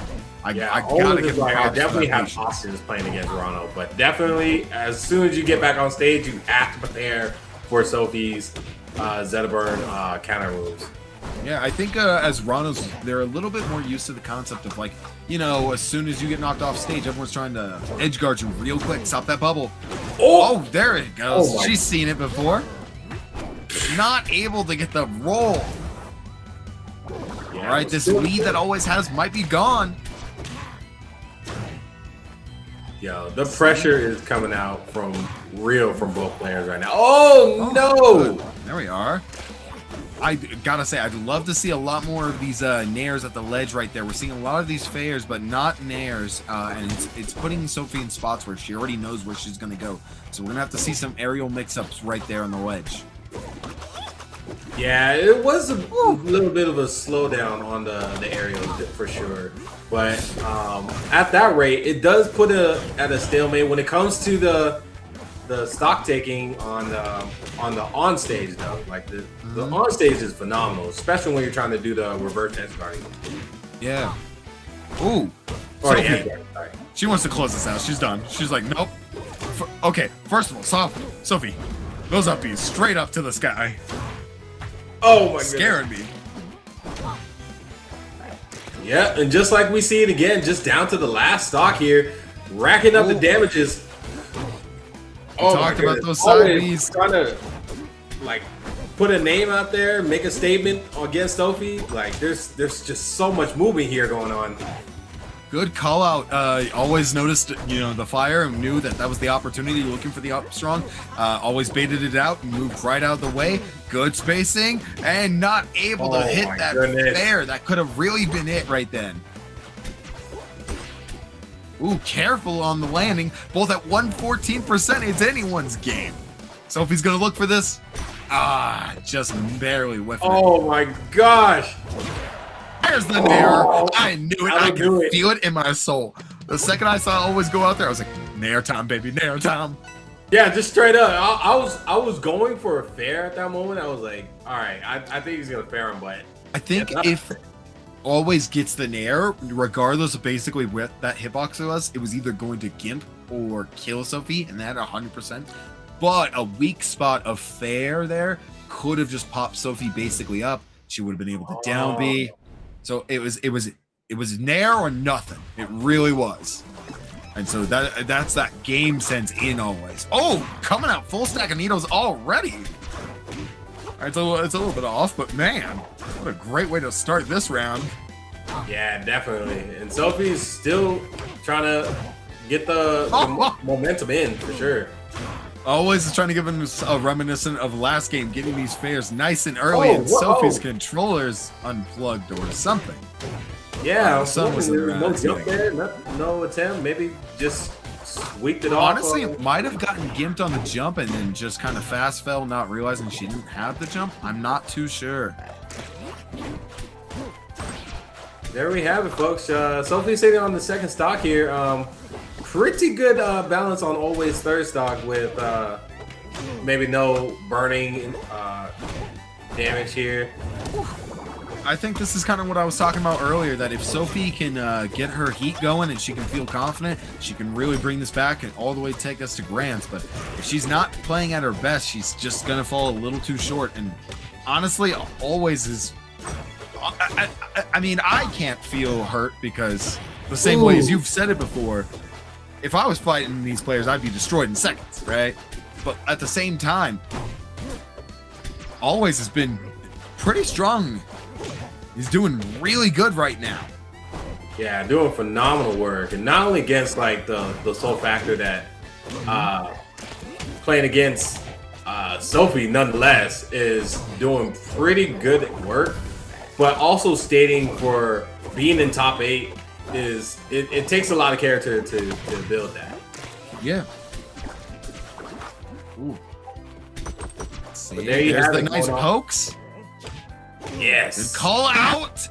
Not gonna work the second time. Always, she's not gonna fall for that. Always Yeah, really definitely trying to not hit her with a day 1 pummel combo. Oh my goodness. Yeah. So There we go. Good recognition from Sophie. there's so much pressure going on right now. Just straight up back and forth. Like there's only like so much you can do. But, oh my goodness. Just a straight up down throw into up strong. Throwing off Sophie's end. Sophie's favorite. That was And an I'm Olympia, sure- would have been an F strong, but otherwise it's gonna be that sweet up strong. Good tag. She's in it. She's got the shines down. If she can hold into the stock, get just a little bit more. Put always somewhere around that 50% range. She's good. She's gonna be fine. We're getting close. Yeah, always is definitely holding on to this stock patiently. But at the There she same goes. time, Sophie is not letting an inch move. I honestly look at the percent, the amount of aggression, the down Bs to the ledge as a refresh option. Sophie really just hit the Zetterburn taunt and said, I was just warming up. She's really going to close this out rough now. I can't even lie. Bubble's going to Ooh. save always, but not for long. Good wait. Oh my Down. goodness. I told you, she's on now. What a patient down strong on that. Like, just off the platform was like, I already know what you're going to do. Worst case scenario, I miss and it still hits. That weight right there was a straight up call out. You try to get up attack, I'm going to parry it. You try to put out bubble, I'm gonna hit you into it. Like, there's the only thing you can do is try to like mix up the timing before Always might have even realized it. They were gone. That was the end. Ooh. Here comes Honestly, the counter kick coming off Dojo. I thought that was a damn run. no. Right Always there. is just teasing. Always is just teasing. No, what do you think, DJ? Do you think we're gonna get a game 5 in the set? I do see a strong game 5, only due to the fact that Always has a pretty good setup when it comes to the aerial edge guarding off of Sophie. But if Rano can't get back on stage, I don't think this is going to be a game 5. No, I think we're seeing Sophie kind of do a lot more of these little juggle tools and waiting until Always is at a higher percent before she's going for some of these higher edge guards, and she's closer to the ledge. Look at that, you know, right there. The Sophie, you know, a game 1 would have went straight down there looking for that fair or dare, but right then she tried to retreat back and she was safe. She didn't need to go out there and edge guard any further. Exactly. I think Sophie's going to play a lot more careful on the ledge, but still super aggressive. And if Always can't adapt to that, that's game. And just like right there, like the pressure even coming off stage from Always was like phenomenal work. And of course, like Sophie's gonna have to adapt and adjust accordingly with all the text. But that's where it just comes down to it. It's like, how long can Sophie do it? How long can oh my god, no! You see what I'm talking about? I was so confused. I was certain. I was like, Sophie has the stock. There's just nothing like Always can do. And then she kind of whiffed it, and I was like, what's happening? Where are we going? And before I knew it, they both just went down there. But hey, that's a net positive. Always is coming out there and says, let me get us down to last stock real quick. Let's match, twin. Let's match real quick. Now, unfortunately, this is last. Well, not the last stock. Well, yeah, actually, it'll be the last stock. Might be. Oh my There's god. that sweet pair. The call out, we've seen it again. I've been saying you gotta be careful for that, Sophie. One more of those, that might not be what you want it to be. Good patience right there. Oh my lord, the weight before that. Definitely. The fair's not gonna kill. Oh my goodness. Excellent patience coming from Always. Oh, excuse me. Oh, wait a minute. Now we're gonna see it. This is Sophie's chance. Do what she's been doing. Play patient at the ledge, not getting overzealous. Okay, the shine might have been a harsh call out, but it's fine. Just 100% at it. Yeah, this could be the moment where Always is just trying to rack up the damage so that way he can get the combos in. But Sophie, at this moment, is definitely trying to just end this pretty fast so that way you can just move on to the next round. Oh, Oh my goodness. the double F tilt and the lead up on the F strong. I gotta respect it, but that was just the wrong option. You know what? Always is fine. Percents are getting higher. Bubbles are still in play though. Oh, I think this is it. it is. Yeah. That's it. Clean 3-0. Or sorry, 3-1. I apologize. You close that out.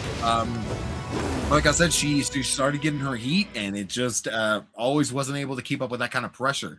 But very much flowers for her Always, because those were some incredible moments right there. Yes.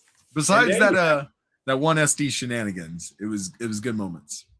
Absolutely. Moving on to losers. What is it? Loser semis too? Yeah, unfortunately, I did not get to witness it, but it looks like Maya 3-0'd Mao Kitty. So we'll get to see Salt. Plays Edelus. Yeah. We'll get to see Salt versus Sawstep. And when they come back, we'll get to see Sophie versus Maya, and that winner will lead into the loser of Salt and Sawstep. So I think we get to see Salt Sawstep first, though. Oh yeah, for winners finals, that is correct. Yep. But definitely coming off a good run from Always. That was pretty phenomenal work. Seeing that the grounding stage off of that was phenomenal. Even the edge guarding, like if that was anybody else, I think that would have been like multiple miss inputs or multiple tech misses that could just ended the stock right then and there. But Always put up a good fight when it came to playing Sophie. That was a phenomenal work right there. Yeah, it was good. It was real good to get to watch. And again, I guess technically 1, 2, 3, 4. So that is that good 5th place. So congratulations to Always and Mal Kitty for hitting 5th today. Always glad to get to see it. Congratulations to all the top 8. Like y'all made it. Y'all made the top 8. And we also have this Matcherino here for the top 8 payout. No, wait. Or No, did I look at it wrong? No Matcherino this week. No Ratchet. Oh. Disregard. Someday soon. But again, very much like you said, this is 30 attendees, but some of them are incredibly heavy hitters. I mean, we got Salt and Sophie, like that. Those are just incredibly strong names. But people like Maya, Outcast, and Always have done an incredible job at events as well. So it is a very stacked bracket. So to even hit top 8, it's a very impressive thing. Yes. I think when it comes to the way this is gonna hop on now, like playing against Sophie and Maya on loser semis, this is about to be a crazy turnaround. And I'm not talking about the fact that I'm used to seeing them on the winner side, like playing each other, but this is the make it or break it type of deal. It's like we're not gonna see one of them progressing on into the bracket after this moment. Like this is the moment where it's like, hey, you can't be saying that to me, man. I'm just saying. It just leads to that moment. It's like, can they overcome it for this bracket? Like, can it be like, you know what? I'm not gonna lose like that. You know what I'm saying? The little DJ is a heart shatterer. Wait, you're having a great time at the amusement park, having the best time with your family and stuff, and then little DJ turns to you and just goes, "Eventually, everything ends. And you're like, why would you remind me of that? Yo, all I need is the popcorn. Cherry blossoms teach us through their hues that what flourishes must fade. Oh, Right. here we are. Okay, yet again. First of all, I'm just now remembering. Sophie, Sawstep. Way to go. All the S's. And then even Maya, apologies, is very much Spork. So Spork player. We got all the S's today. Yeah. Sawstep with the doot-de-doot. That's the GOAT. He's the GOAT. Absolutely. Oh man. Man, I wonder if that region's doing some version of Major's Mansion again this year. I might have to try to go again. Love to come out. It's really cool to hang out with all those players. And even just to see them at things like Evo and stuff. So I hope we all have a great next season with the R2CS season coming up for the next year. I'm very excited to see all of our wonderful players, casters at events, and Hop On's a great way to get us started for it. Absolutely. All right, going into game one, the winners finals, you definitely have the first round in Julesvale, where both players are filling each other out, starting at a hot 57% off on Sawstep. Salt is just not letting Sawstep get back on stage. No, yeah, she's very much playing some bubble theory right now and just kind of creating the space that she needs. She's not giving any openings at all right now. Lordy. Jeez.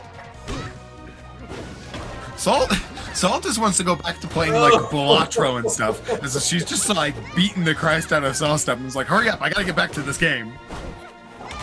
Now, I could be wrong, but I have seen this before to where I think I've seen grand finals.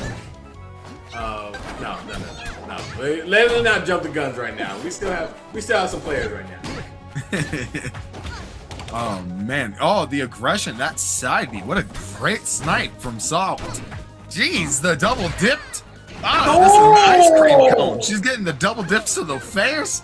Salt! Man, Salt went on YouTube and looked up, how do I play as if I'm trying to say I don't care about my opponent's feelings? She does not care. See, it's rough because what you're watching right now is a boxing match between two pros, and you're thinking, man, this person's getting the life beaten out of them. And then you remember, Sawstep's a pro. If Sawstep's getting kind of slapped right now, what happens to the average person? Yeah. Scary thoughts. Good call out on reading that. Okay, I think I see Sawstep's kind of getting in the rhythm right now. They're starting to see some of the patterns Salt's doing, and now she's going to be able to, she's going to have to adapt if she's going to want to hit Sawstep again, because otherwise Sawstep's got this. Maybe this game is going to be Salt's, but Sawstep's ready for the rest of the set. Good bear. Ooh. Good go. See, look at that. That is the momentum switch. We talk about how players play at a certain tempo, and we saw Sawstep mix it up, and they are coming back a lot stronger. Now, that was still a dominant game one, though, so we're going to see how well Sawstep can really, take control of this metronome, so to speak. Yeah, the spin around on Sawstep's end was a very good one at the very end, but it wasn't enough to, unfortunately, rival with game one. Salt was taking over the first two stocks on that end. Yeah. Once someone kind of does that to you, you just say, okay, I can't win this game. Maybe I could, but do you want to use that mental energy this early on, especially knowing that you still have a loser's run opportunity? Instead, maybe saying, I just want to kind of analyze what they're doing, notice some patterns and habits, going straight back to dual fail. Yeah, that's good top player mentality to look at it too, both ends. But going down to game two, sitting at 47%. Okay, still got some damage in there. Sawstep is figuring out how to portray it into Salt's momentum here. So definitely looking into the second outing of this with lots of edge guarding right now. Yeah, holding it down. Way to go, Sawstep. That's my God. Way to go. That lots was of edge guarding. Sawstep said, hey, we both got into top 8. What do you think you're doing here? Right. Get a quick little bite real quick. Salt was not fine with that. Yeah, Saul was like, I don't like any of that. There we go. Yeah, this is definitely a battle right here. Oh, wait. Oh. Good patience from Sawstep, recognizing they're not going to find that opportunity, and comes back and notices that Salt's been kind of using side B to take control of that burst range neutral, and so he parried it right away. Ooh. Yeah, very unfortunate turnaround on Salt's end. I know Sawstep is definitely running with this at 56% on that second stock. So looking at it now, like Salt is really gonna have to figure out how to adapt to this one if Salt's able to like overcome this one for sure. Yeah, I think Salt definitely has that energy and like adaptions in her pocket just through the years of experience and the decision making she's shown so far. But at the same time, Sawstep's very much trying to like kind of chump check Salt back. Like, hey, this game, this is both of us. This ain't a single player game. This ain't person versus machine. You're fighting me. You're playing my game. So, right. I'm very happy to get to see such a dominant performance in game 2 coming back. And now Jules Vale's off the table. Where are we going? Yeah, this is definitely an adventure here. Like, even though they picked Jules Vale on both their games, like very dominant on both ends for both players. It's really just a turnaround point of like how they're gonna match up into the next couple games here. Yeah. Well, we got a little bit of time before this game really starts to kind of get it. Now they're gonna chump check each other a little bit more. What do you think about this matchup? I'm curious to hear your opinions because I don't really get to see it as much as you might think we get to see, and I want to know what your thoughts are, DJ. To be honest, I have no words for this matchup. I see pure dominance on both ends. Like the way I look at it now, yes, Fleet is known to just be an edge guarding aerial character, but at the same time, like you can be dominated on and off stage if you're not careful. Yeah. Because you have the shine, right? But at the same time, oh my goodness. Like, taking the words right out of my mouth. It's like, yes, you have the shine off stage that you can use, but at the same time, can you be defeated off stage? Not easily. Yeah, I would.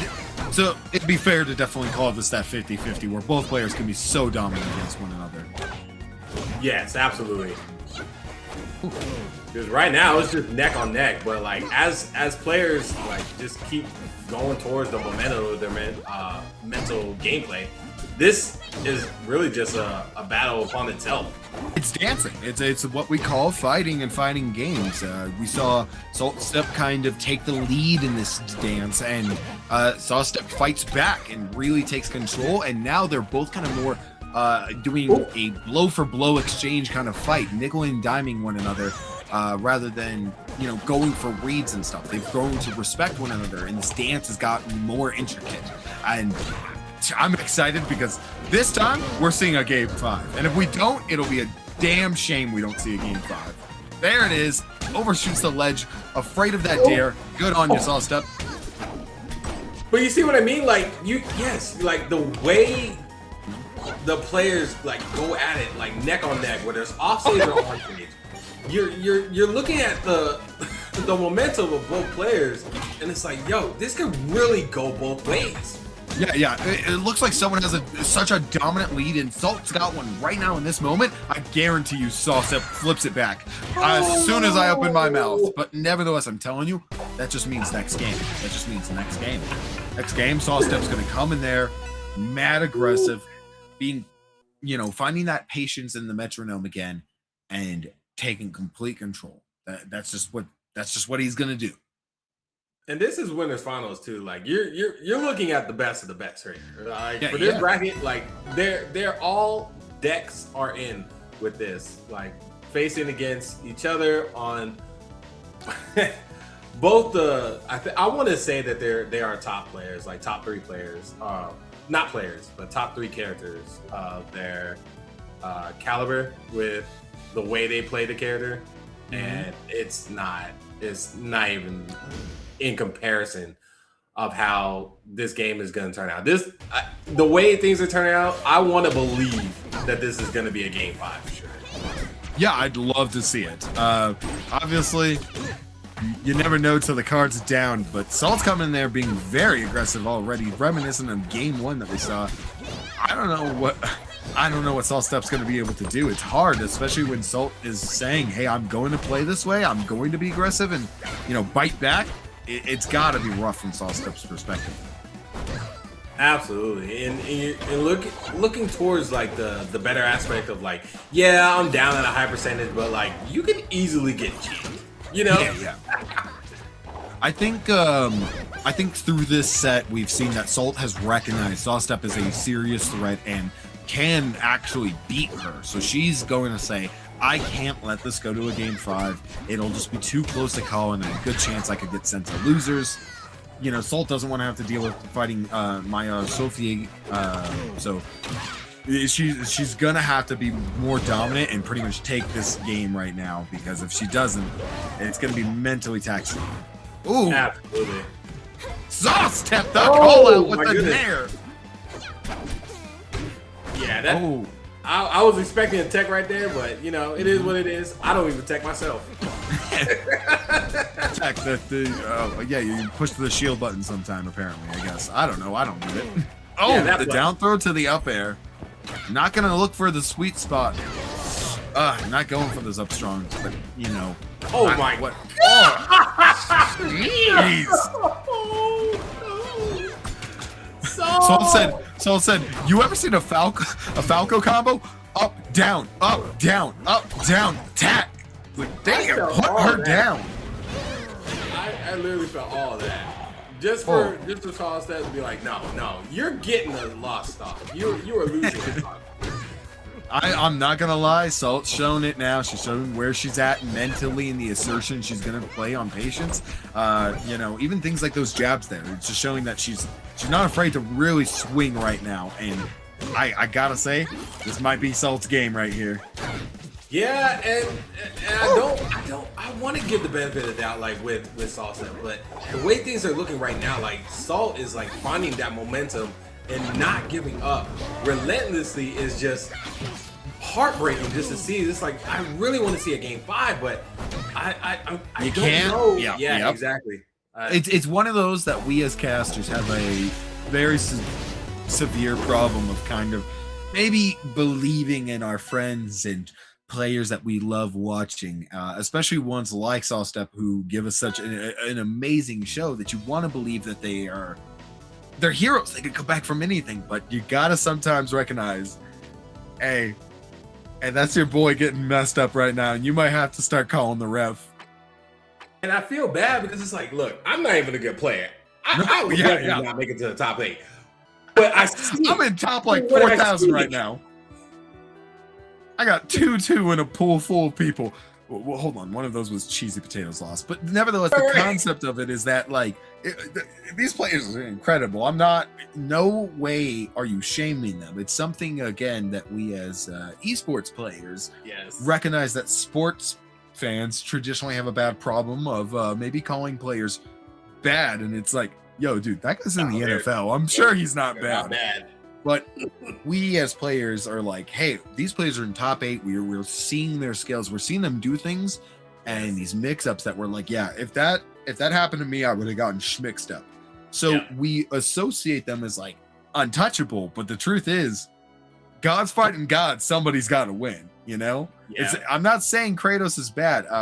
We got a little bit of time, so I'm going to steal this mic for this. With the Twitch rivals, I called it out. I said Spargo's team was going to get last place. I said it. And multiple people, not even including just the replies, but people were DMing me going, Raven, I don't think you know what you're talking about. Spargo's an insanely best player, probably the number 2 player right now in this bracket. How are you going to say that? And then Spargo's team got last. And I was like, because again, I'm not saying they're a terrible player. I'm just saying things happen, and there's really good players. If you walk up to your local and you're fighting Sophie, Maya, Ion, and Always, I'm sorry, but going 0-2 doesn't mean you're a bad player. You just fought some of the best. Yeah. You know, it's just we got to be honest with ourselves, and we got to be honest with our players. Absolutely. And then It's that time. oh yeah, definitely time. Here we go. You real excited? Who you got rooting for this match right now?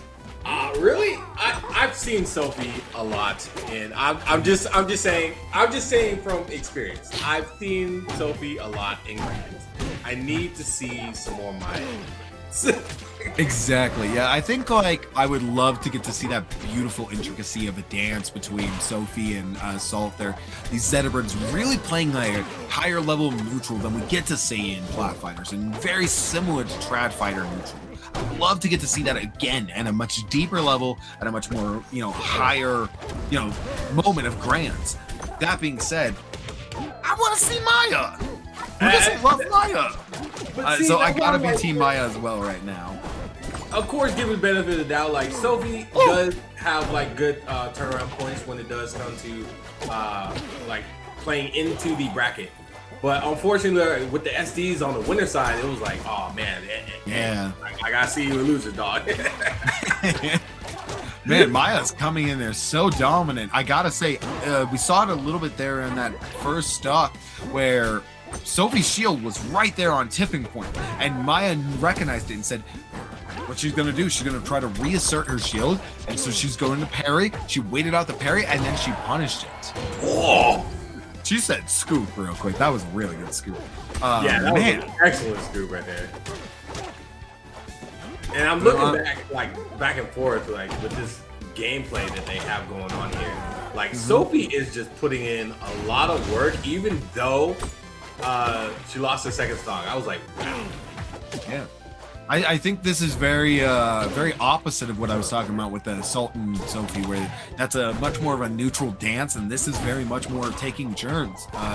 It's Mom said it's my turn with the combo right now. Here it goes, and Maya's got control, almost getting that another bear. My lord, she got Whipping that hungry. tail out. Okay, so I do have a moment here where I do feel like Sophie's just gonna raw dog up strong. She's gotta. Because look at that. Because Maya's raw dogging these moves right now, and if Sophie doesn't match like she did with that down strong, it's not gonna work. Maya's being mad aggressive. You saw those bears on that shield earlier? Oh yes, absolutely. Oh, good wait.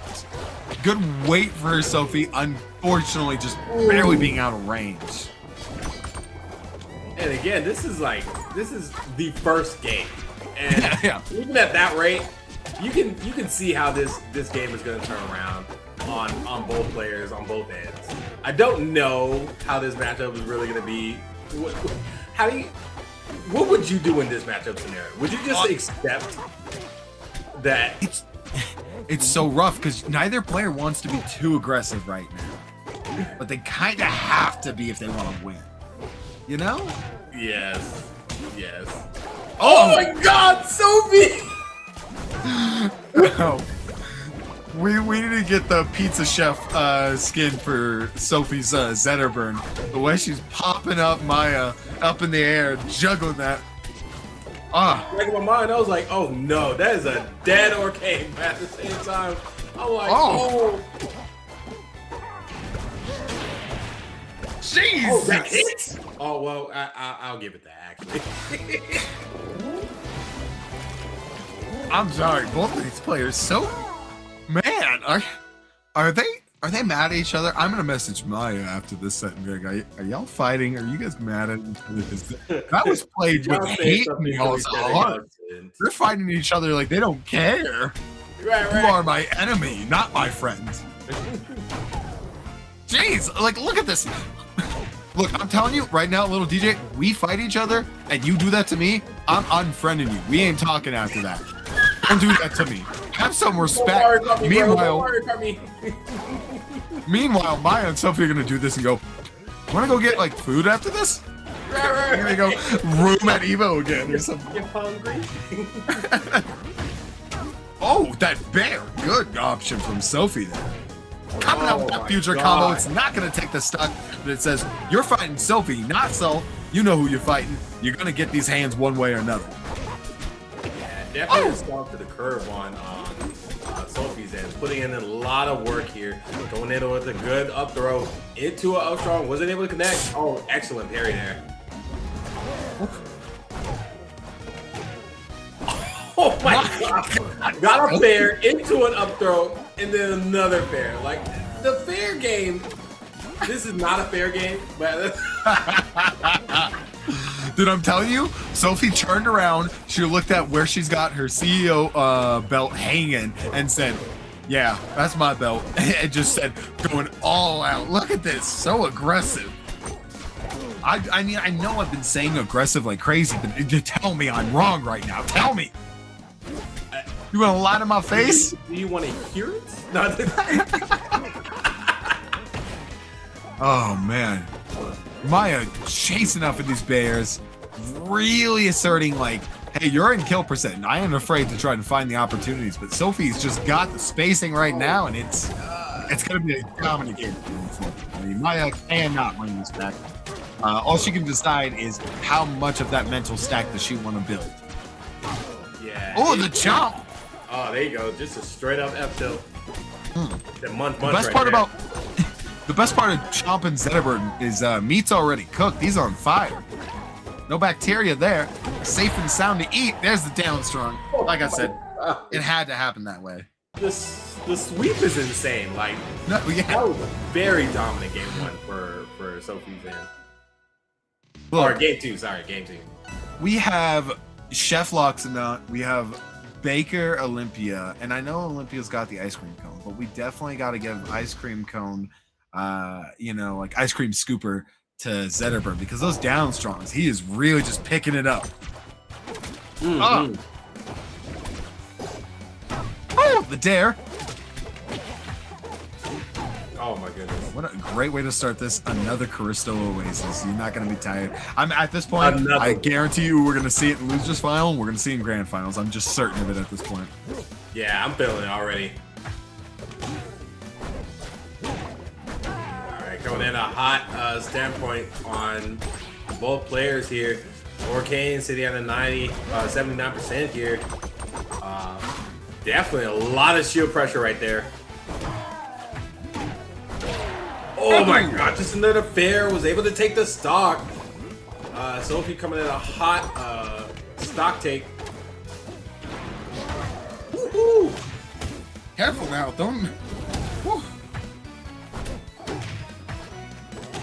Yo, the way I'm about to say, I don't know what Sophie's trying to cook right now, but definitely is not a good end for Maya's end. Oh. Oh, there it is. The Bear Queen at it again.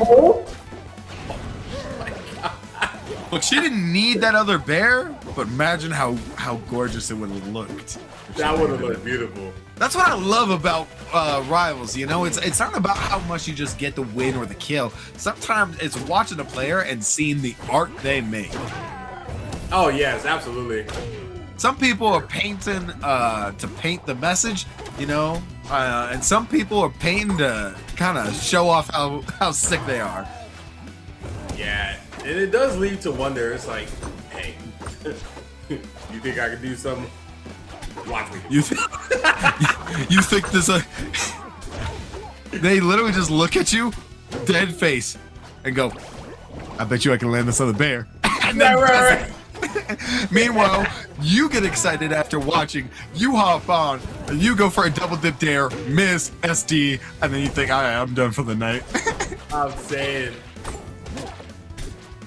Ooh, good patience right there. Kind of recognized, hey, I messed up. I made my mistake. I'm going to pull back right now. There we go. Good on you, Maya. She's got the pressure. Another air. Oh, instead of opting for another up air, she backed off. Might have been the mistake of her life. Oh yeah. I would have loved to see another up air. I don't know if it would have worked, but it would have been so powerful.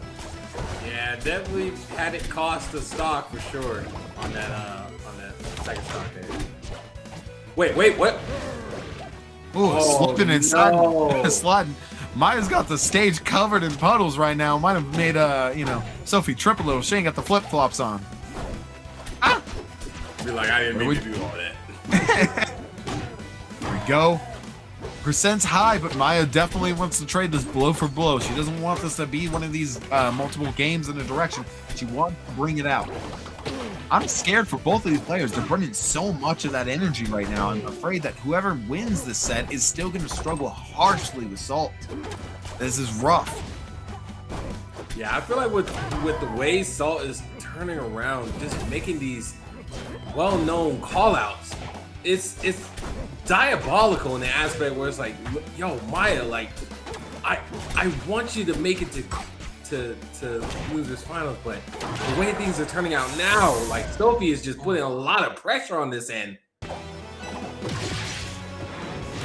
I also don't think we reported Salt and Sawstep set, by the way. I just now looked at that. Oh, really? Oh. Yeah. Oh, it's still 1-1 there, on the actually, list, yeah. but it's 3-1. So if someone can get the chance to fix that, just so that we don't have to, have chat confused or anything like that. I don't want them to be, misunderstood. If somebody's joining in late. All right, Crystal Lewis is back. What's still happening? But why aren't we watching that? Well, long story short. Now, okay, here we are again. It's very reminiscent of Sophie versus Always, where I just think she's going to be a little bit too dominant right now. I mean, I'd love to see Maya continue on this run. I very much would, especially against a rematch against Sawstep. But I don't know if she's going to be able to turn the Jets on against someone like how Sophie's playing right now, because Sophie's angry apparently. Sophie's mad at she's mad at us for doubting her. I should be me and Grams right now. Oh my goodness. Yeah. Lots of yo, the way that was gorgeous. That was phenomenal. Yo, Sophie, wait, stop. What let Maya I told play. her she's angry. She's done. She's not playing the game anymore. She went from being the artist who's given us beautiful paintings of taking her time, showing off her skills, and now she's just saying, hey, here's the message. As oppression is bad. Boom. Painting. Done. Oh my goodness. The way that turned out, it was diabolical. Sophie was like, oh, y'all think I'm finished? Y'all thought this was a game? This ain't no game. Oh my lord. Maya really trying to kind of regain and find a nice poke through one of these options, but it's not working. We might have to see Maya go to a more overshooting style to deal with this. There it is. Queen of the Bears. She's back. She's got the spare stock to play with. Can't be dropping it right now. Don't let Sophie get the classic. Ooh. I mean, it's Sophie's classic for a reason. We're one stock apiece. Percents are relatively refreshed, except Sophie already wants to stop that. Yeah, putting a lot of pressure on Sophie's end, but at the same time, Maya's not giving up. Racking. Oh my goodness, that was a crazy parry from that pair.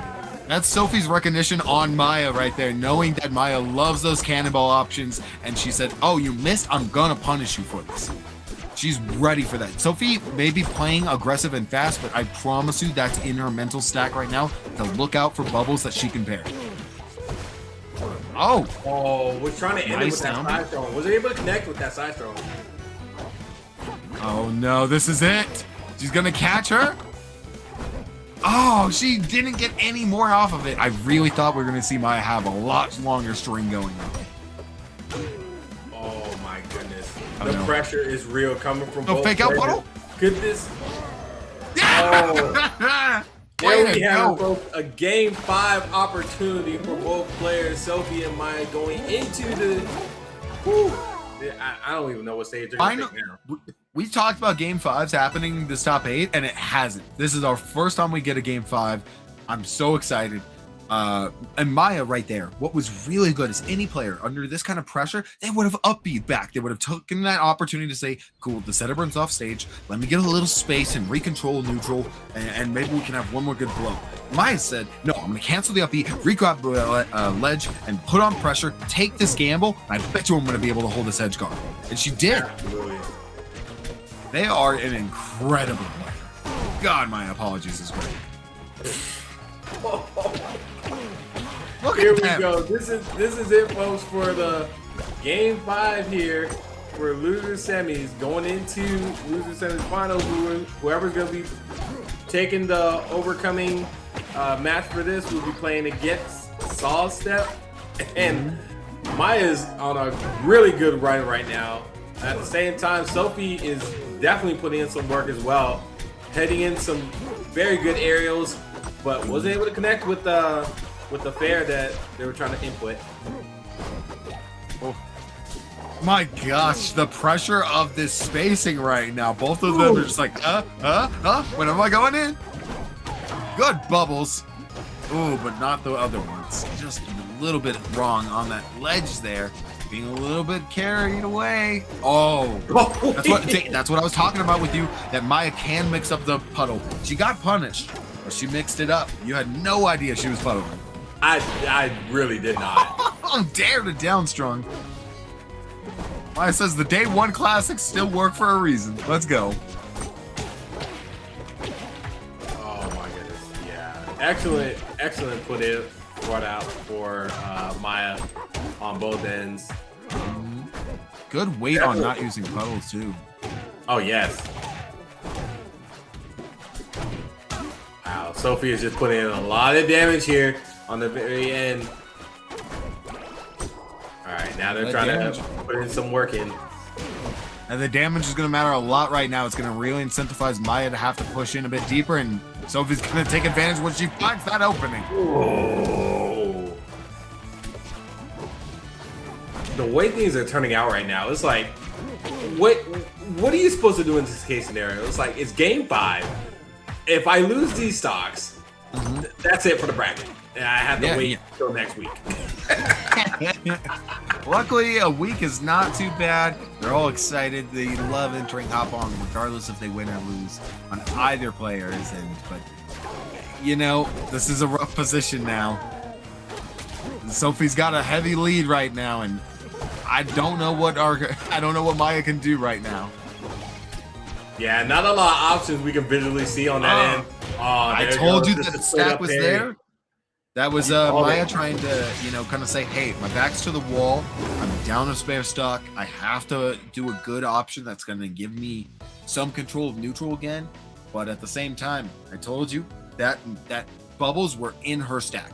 Sophie was waiting for the first chance to see bubbles and parrying them right away. And that's what she did. Absolutely. And it puts into the aspect of, like, Maya had the work right there at the very first game. I think it was the very first game. And that was like phenomenal work. But then it starts like mixed waves where Sophie was like, all right, I just need to adapt. I need to start parrying the bears and then punish those into like a stock kill. And unfortunately that worked. Even though the 4 strongs was just a clean sweep of just taking the 4 strongs off Oasis. Like the blast zones on there is just diabolical for a straight up Zetaverse 4 strong. It's exactly. Like, there's nothing you can really do on that except just DI correctly and hope you don't die.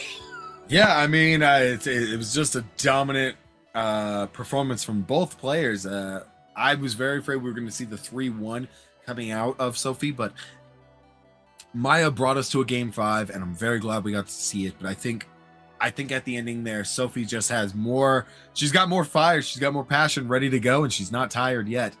Speaking of tired, you know who's got it good right now? Sawstep.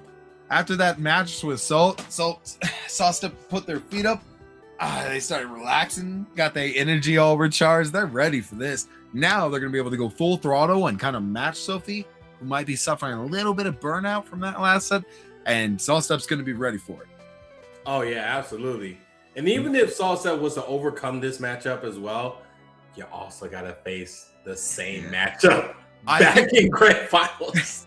I think that's gonna be the rough part. Is Sophie's gonna have to, maybe be ready to deal with some of the pressure that's about to come her way. It's gonna be a rough set, and even if she does win this set, like you said, it's gonna be rough to deal with Salt. Meanwhile, Sawstep, I think the biggest thing he can't do is make the mistake of conflating Sophie for Salt. He's gonna have to play these two people very differently. Otherwise, Sophie is gonna say, "How dare you not give me the respect I deserve?" And it won't even be about the energy or the aggression that she'll have, but she'll just straight up outplay you. So we're either gonna see a clean 3-0 or a game 5. There's no in between in my mind. And it leads to that aspect where it's like, yo, I wanna lose to both Zetaburns. No, but if I don't lose, I have to fight another Zetaburn. Man, everyone's got their characters they hate dealing with, and trust me, I know that feeling. You beat a Loxodon in bracket, then you have to find another Loxodon. You're like, son of a. I can't imagine it's fun for Sawstep, but this is definitely a matchup that they've gotten to fight before, so they're definitely not too afraid of it. Right, man. Oh my goodness, that was a very fast movement. Yeah, she is being dominant. I don't think Sawstep's respecting who they're fighting right now. Well, nope. Okay. Well, can't be opting for those options. Sophie's not going to back off like that, and you have to. Oh my gosh. Sawstep might need a reminder. Someone might need to come into Sawstep's room and say, "You're not fighting Salt. You're fighting Sophie. Change," because Sophie's kind of well, she's having fun. She's having fun. Absolutely. And the way I'm looking at it now, like, I see Sawstep as trying to make that adapting moment with playing against Zetaburn in general. It's just a lot of the input movements. Like, see, this is what I'm talking about right here. Like, you can only do so much when it comes to the aerial. Like, if you're not good at, like, making sure that you have the capabilities of making sure that this Zetaburn does not come back, you have like a 50-50 opportunity where you could get punished for it. Yeah, I don't think Sawstep's gonna be able to kind of like just do the edge guarding. It's gonna have to be kills off the edge, as opposed to just trying to hold the ledge or even get these nice side Bs off stage, because it's not gonna work on Sophie. She's gonna make it back every time, and you're gonna need to kill her out there. You can't have edge guarding out there. You need to land those bears before she's even getting the chance to recover. Yeah, it's definitely a lot of pressure coming off on Sophie's end. Like, oh, that wall. See, at that moment, I definitely would have respected that with just having that moment where it's like, all right, I know I should be edge guarding, but at the same time, maybe it just like space it around just a little bit. Yeah. Oh, jeez. And again, just like you stated, like the way both Zetaburn players play, they play different. You have to think of a different meta. You have to think of a different setup when it comes to these players, because the way they play is like different. It's completely different. Very much, I think Salt is very much, does bubble theory and kind of bounces around, kind of dash dances around, moves in between the lines to hit you. Meanwhile, Sophie kind of swings. I want to give a little Avatar example, in my opinion. I think Salt's very much an airbender, moves around with it. Meanwhile, Sophie is straight up fire. She's just go, go, go.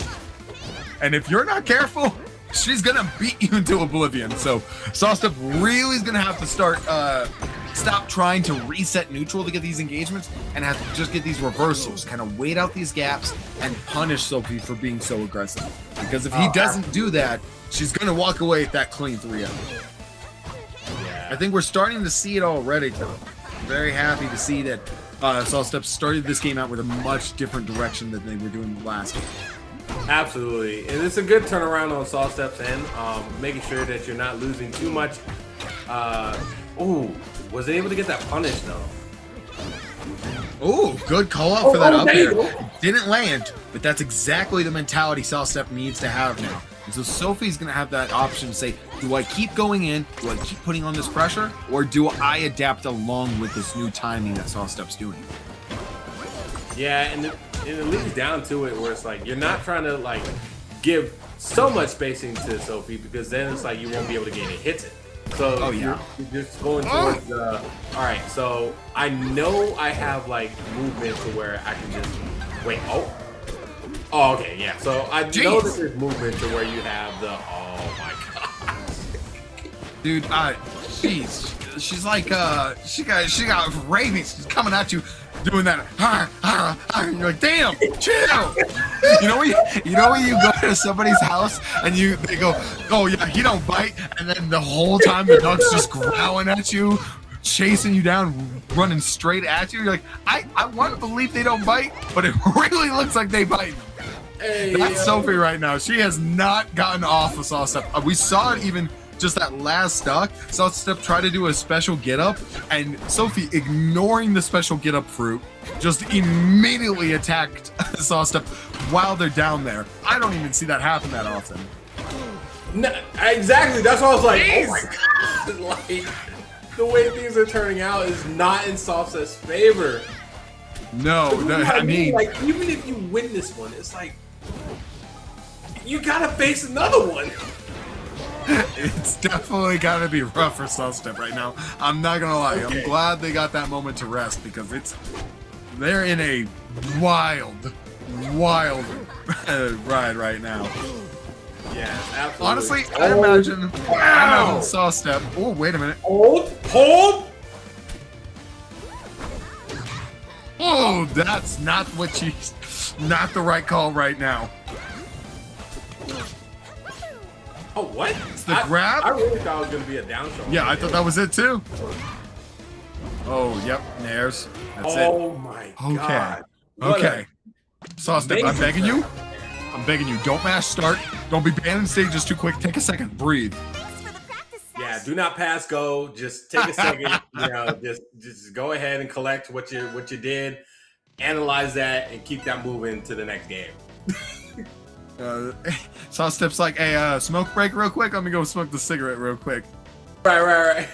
Man, I gotta imagine Sawstep is feeling like this is a like a carnival ride. You ever see a ride that you're not sure about getting on, and when you get on it, it starts moving too fast, a little bit too crazy. You start hearing the ride get all rickety, and you're like, hey, wait a minute, hold on, I might want to get off. I'll tell you what. Sawstep got on a ride they can't get off. I'll do rides. Not a bit. Not a single bit. Scared of them. Okay. Well, wow. Yeah, looking at the way things are turning out now on Sawstep's end, is finding out a way to edge guard on Sophie to make sure that you're not losing too much grounding, but at the same time, not going forward, just remaining at edge guard distance. Good change from Sophie right there. She was holding shield while Sawstep was going for the F strong, and previous game opted for the parry, messed up the timing, got punished, lost control of neutral. But this time she waited in shield, recognizing I'm not going to play the parry. I'll just wait it out, and it was the right decision. Now, of course, Sawstep's really coming in there strong now, but good respect to Sophie for making that mental adaptation. Absolutely. There you have it with Sawstep sitting at a good 97% on the second stock. That's not going to kill on that one. Definitely. Oh, that was good coverage with that win. These! Yeah. She came in there, she said, weave, and swang. Jeez, just dodged the arrow, did not care Sawstep was charging up strong, and just immediately swang. Oh my god. Sophie is that one kid in class that you just don't give the bat to for gym class. You just don't give her the bat because she's going to hit somebody with it and it's not going to be fun. She's swinging it and it's so aggressive. Yeah, it feels like dodgeball all over again. It's like you're trying to give your opponent the ball, but let it be known they're gonna hit twice as hard now that you give it to them. Exactly. They're Oh, like, good thanks, pop. pal. Walk.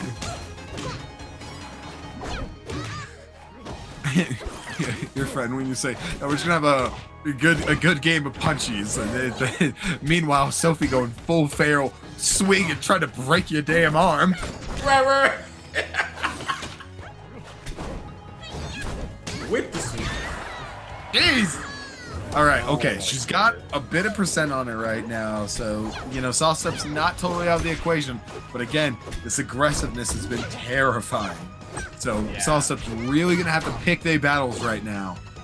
And that was not the battle to pick. That wasn't it.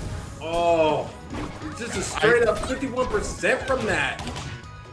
Oh man, Sawstep maybe gets one or two more of those mistakes. That's it. That's one of them. Another one, and I'm sorry, that's the end of the stock, so you've got to hold it here.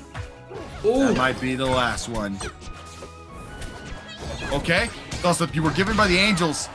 Eee. I told you. Yep, there we go. Okay. It's not gonna go a game 5. It's just not happening. Sophie's gonna be too aggressive. So Sawstep has some chances, but again, like you brought it up, it's gonna be so rough for them. Because even if they do game 5, Fourth off them. even if they win this, what's the opposite of us doing the steaks too juicy, lobster too buttery? We got to do an opposite of that, because Sawstep has got nothing to look forward to. You get past this mountain, and there's another mountain right there, and no vending machine for miles. But that's what I was afraid of. I was like, I want this to turn out to the good one, but the way things are turning out, like Sophie is just making the statement come true. I'm like, yo, let Sawstep play. Oh! Let Sawstep play. Look at the stock. Sophie is straight up just waiting, just to be so aggressively mean. Jesus, man. Okay. The chimes were not the right decision there. Sophie's fine. You could have maybe closed up that sock, but now she's gonna come back in there and she's gonna be really angry if you try to edge guard her. Ooh. She's gonna be real angry about that edge guard. Yeah, there goes Sawstep with a pretty good stock wait. recovery on holding on to the second stock, but at the same time taking the stock from Sophie. Sophie's pretty much sitting at 71% right now, holding on to the burning damage. That's what I'm saying. The burning damage and the edge guarding here. Oh, This- Sawstep has a lot to work with right now. Oh, good bear at the ledge. Yet again, we've seen him do it. This is your chance, Sawstep. Don't mess it up. I thought we were going to see the down strong base, but ops retreat back a little bit. Going out there for the fair, it's not going to work like that. And you don't hold the ledge. What about punishing the Sophie uppies? You were doing so strong, Sawstep, and that might have been a mistake you can't, like, even if you got the spare stock right now, that might have been a mistake you're going to live to regret. Because you needed that stock a little bit earlier. Yeah, just a little bit. That would have been a good recovery if It would have, yeah. Sawstep was to hold on to that stage a little longer.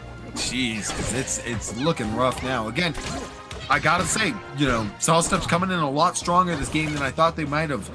But Sophie's still coming in so rough. She's not even going out there and being egregious because she says, "Why bother? Why bother?" That was her round. She didn't need to do it. She didn't. You don't need to chase. You don't need to chase the food that's coming to you. The plate's coming to you. Just wait. I think Sawstep quit out because I don't even see a second on the screen. I only see a first. True. That was. And to be fair, I would too. I would have been coming upstairs ripping that Ethernet cable out. Yo. Jeez. Well. All right. Well, Sophie, Man, so aggressive, so angry. How can You know, say bully in a bracket? sometimes we watch these events and we think, oh man, Rivals looks so cool. I want to go play it. Sophie just made you think, I don't want to go play it because what if you run to Sophie in ranked right now?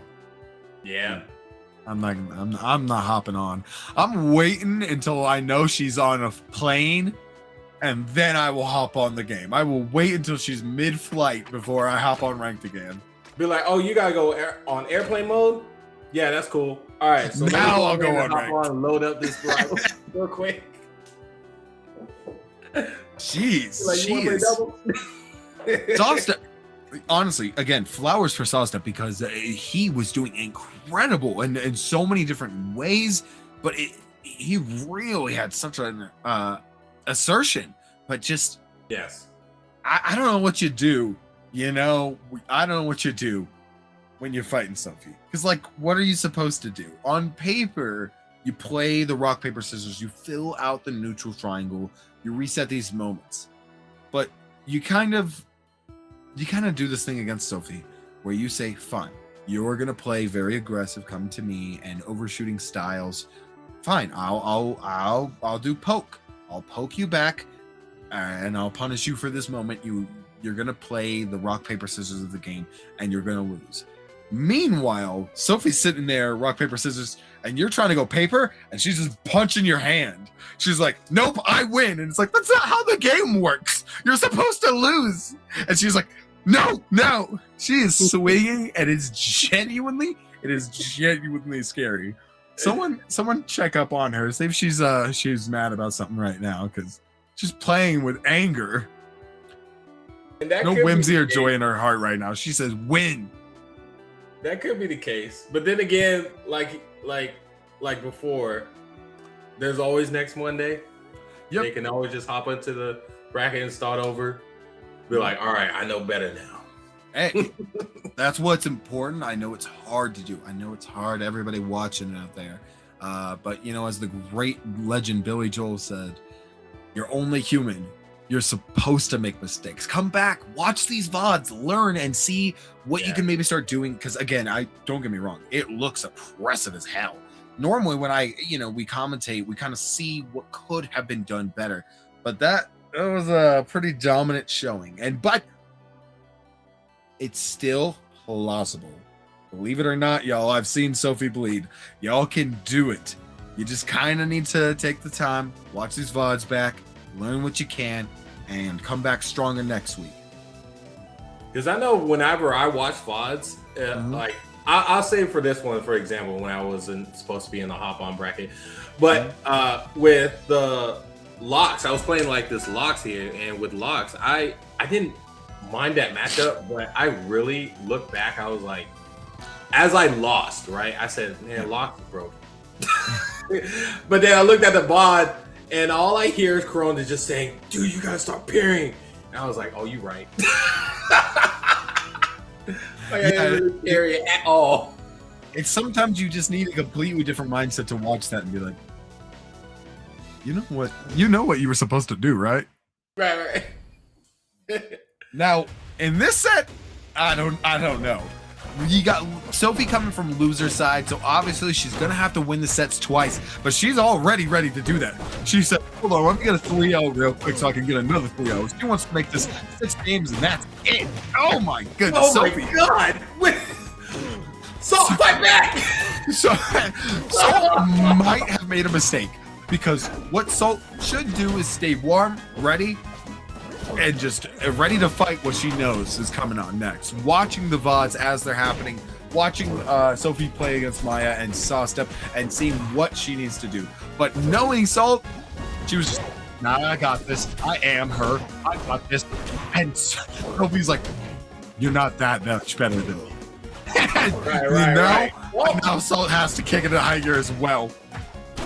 One thing I noticed about Salt is always down for the challenge. Sorry, one more time. You were a little quiet there for me. I said one thing for Salt. One thing I know about Salt is always down for the challenge.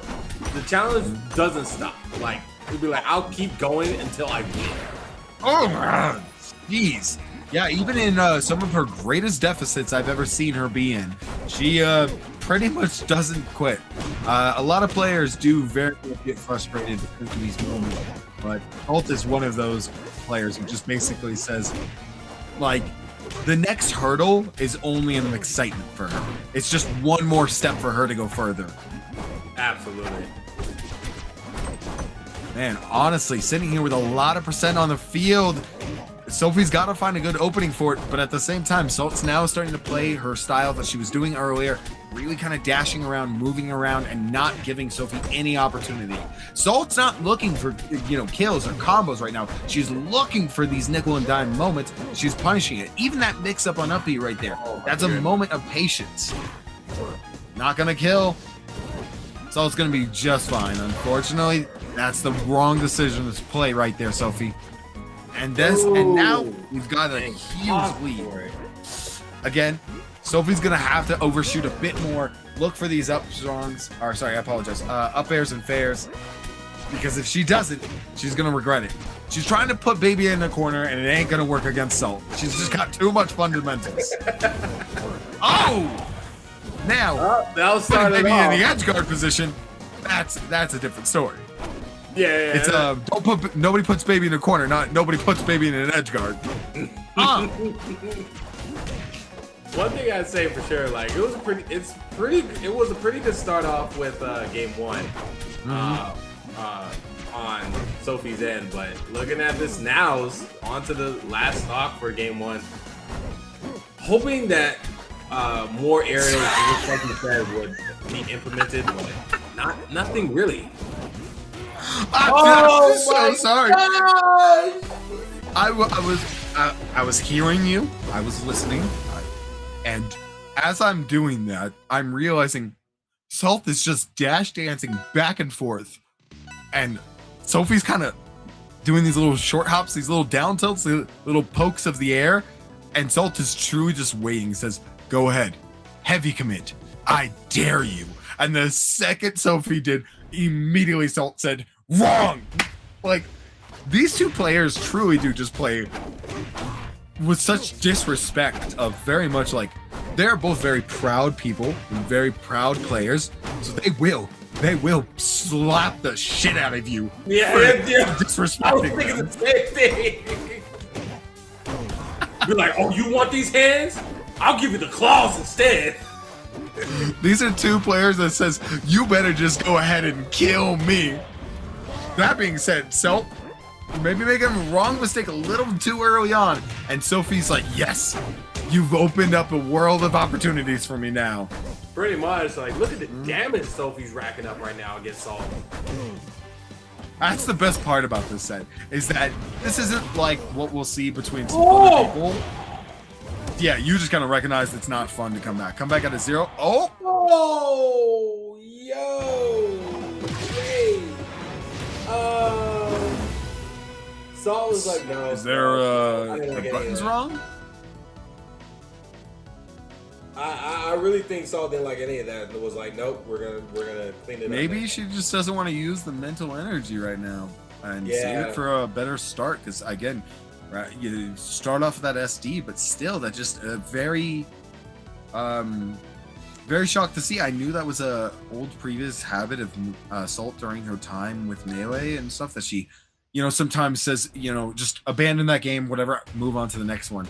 But I didn't know she was really going to be willing to do that in Rivals right now. But yeah, especially for randoms. Like, looking at it on the plus side, yeah, she does have like 3 extra games she can do. Yeah. So she's just kind of like, let's move on from that. There's no reason to. I don't know if she would have done that without like being in the grand final reset position, but you're right. She's got the spare games to kind of do that. So I wouldn't want to waste the energy either. Maybe that's just her being smarter about managing her energy than what the average person might do. Because some of us have a bad problem not quitting, and it actually kind of ends up hurting us later. Yeah, and Jeez. right now it's a pretty good start coming from Salt's end mentally, with a good third stock sitting at 23%. on Jules Veil too. So like, and this is pretty good set from what I'm aware of for both them. No, Sophie! Oh, I was so excited. I really thought we were gonna see the refresh on Ledge and get the dare, but instead she just dipped a little bit too low. Oh my god, it was such a good setup. I was so excited. Wow, this is like fight upon the century. Like I can't even keep up. No, yeah, they. Oh, Oh my goodness. Yo, I gotta hit you with this little DJ. Mr. Piccolo, I can't even see him right now. They're moving so fast. Like you gotta focus your eyes. yo. Man, honestly. And The Zetaburn hair too. It's two Super Saiyans fighting in the sky right now. We honestly need to get the Super Saiyan Zetaburn skin. We need this that 3D palette that Zetaburn that Saul's using right now. We need a golden yellow one. I'm telling you, devs. I know you can hear me. I know one of y'all is watching right now. Trevor's watching right now. I know it. Please give us that golden yellow. It would be so gorgeous. right. I'd buy that palette in seconds. Oh my god. My. Just goes for the scoop. Good option because you're trying to find a good way to close out the stock right now, but it's just going to be the wrong decision. You've got 134% on the board. So I know you want to be a little bit aggressive right now. Oh my goodness. Yeah, opting for the soft edge guard. That was the play. That was the right decision fundamentally.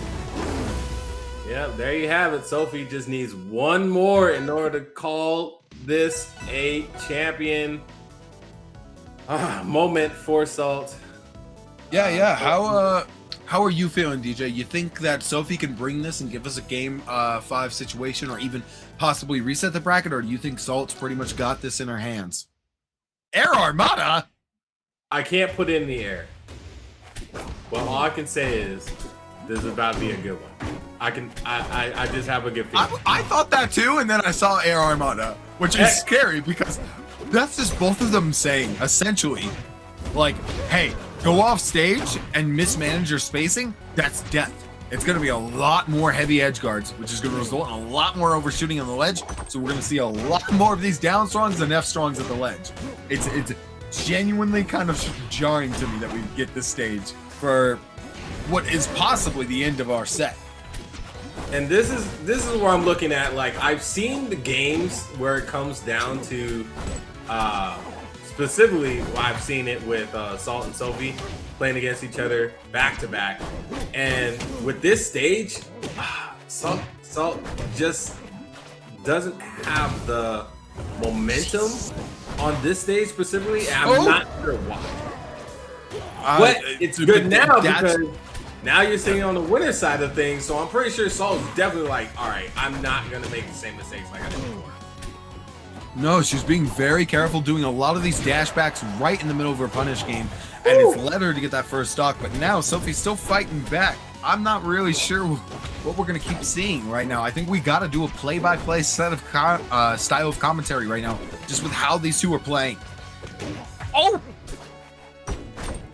And it's going back and forth. Like, the way things are turning out now, they're really not. Wait, whoa! Oh, that was so disappointing. This could be the game changer here. To where honestly, Salt can be the grand champion for the Hop On 50. Honestly, Can this be it, or can Sophie come back with this one stock left? it was a throwaway stock. She did it to force herself to kind of go in adrenaline mode. She's going all crazy. This is your chance, Sophie. You can't let too much credit get built up. The up air was not the right option there, but you're back on control. Stocks are even, only 23% on the board. This is still your game, Sophie. You're still in it. Yeah, the pressure is Good. real right now. Sophie is definitely not giving up, but Salt is like, I have to make this work. I have to make this work. I died too many times on this stage. Oh, God. Good, fair. Gets the reach and then the dash back to the up throw. So much pressure. This might be it. Oh my gosh. It's Air Armada. That's I it. think this is it. Oh my gosh. If we were Hell not on yeah. Air Armada, Sophie could have made that back, but we're on Air Armada. There's no room for it. That's why we went here. There you have it, folks. Your champion for tonight is Salt. Sophie coming in second place. Sawstep coming in third place. And then you have Maya coming in fourth place. Yes. Yes. Look, every hop on was important. Every one of them is historical and a top 8 that can always be remembered and appreciated, thanks to the people from Tempest Productions and of course people like Duo Scythe and the hop on community as a whole. But certain ones, the hop on number 1s, the hop on number 50s, the hop on number 100s, those are the kind of things that get remembered as our sets, the same as how we saw Bleed win the first 2x KO tournament in its history. These moments stand in time. So, Salt, congratulations on winning hop on number 50. Yes. This is the moment where you can just breathe it in and be like, let's go. You know, you just hype yourself up in that moment. Is to embrace this night where it's like you were on top of your game. You did not let up. And at the most ending portion where you have to face two, no, not two, but like all the top 8 players that were in the bracket on your side, you had all the room and all the options to like be at fault, but you overcame all of it. It was phenomenal work. She had to fight Sophie with a clean 3-0 and then fight Sawstep, a completely different style of play, and then to bring back into Sophie with so much aggression and like the ferocity that Sophie had. It wasn't easy, and that's why we saw Sophie take that game because it had to be overwhelming. That being said, we saw Salt do just so many right things. Of course, there was a little mistakes, a little SDs, and Salt kind of gave up the game on Ethereum Forest, just recognizing it. But that was a good mental note from her. But she did incredible on her spacing. She was doing dash backs and stuff. And when Sophie had tried to kind of do that style, it didn't really work. She was dash backing, trying to put pressure, but Salt wasn't phased. Salt's like, I've fought, some of the greatest melee players who can do this stuff. What you're doing to me doesn't scare me. And that's why she was so dominantly ready to win it. And it just comes down to the momentum as well. Like mentally, she already called it to where she had to drop that game 2 immediately, just to be like, all right, I need to come back game 3 so that way I can formulate a strategy to overcome that game 3 and then moving on to game 4, no matter the counter pick. Oh man, just woof. What a run today, huh? What a great top 8. It is phenomenally crazy. I can see it in you. You started this with me and you had such a smile and you were excited and you look tired. Watching this took some energy out of you. I was definitely tired. There was no ins and outs about it. I was like, I know there was a few moments where I saw you on the camera because, of course, chat doesn't get to always see our cameras, but a few moments where somebody would die or a quick exchange, and I would see you go like you. I'm telling you, that's passion right there. That's love for the game. Oh man! All right. Well, I know we're good to wrap it up. Anything you want to say to anyone before we go ahead and close this out, little DJ? No, I just want to say shout out to Hop On and production. Thank you for like putting this all together to where we can still keep it going on 50 and more to come as well. So thank you so much for having us on here. Raven, thank you so much for commentating with me and whatnot. Yeah, it was an absolute pleasure. Yeah. I'm very glad we got to do this, and I know you and I will get to commentate here, I believe, in another future Hop On coming up this February. And, of course, we've got plenty of great stuff going on, and Genesis is about to come on. So, tons of things to be excited for. That's going to be good, I promise. Yeah, I'll give my little plug the same as I always do. If anybody watching this commentary thought, man, that Raven guy just so fucking terrible. I hate them and they were awful. And God, they were the worst commentator I've ever had to listen to in my life. I wish it was only little DJ speaking bars, or even Ceramic could have came back or something. If that's how you feel, great. Did you know that there's a form? You can go ahead and go to this little Raven Whispers right there. You can go ahead and actually fill out a form and give me that feedback. Tell me why I suck so I can be better. Because I promise you, I ain't going nowhere. You're stuck with me. So if you want me to get better, you got to tell me how. Otherwise, I think I did fantastic. Tell him. Well, thank you so much for doing this with me, little DJ. I can't wait to get to do it again in a few weeks. In the meantime, we'll see you all next week. I don't think either of us are commentating next week, but Hop On, we'll see you next week, and I might even sign up for the next Hop On. I can't. You definitely won't see me in top 8, that's for sure. But right. Thank you all so much for joining us today. We really do appreciate it, and until next time, thank you. Good night.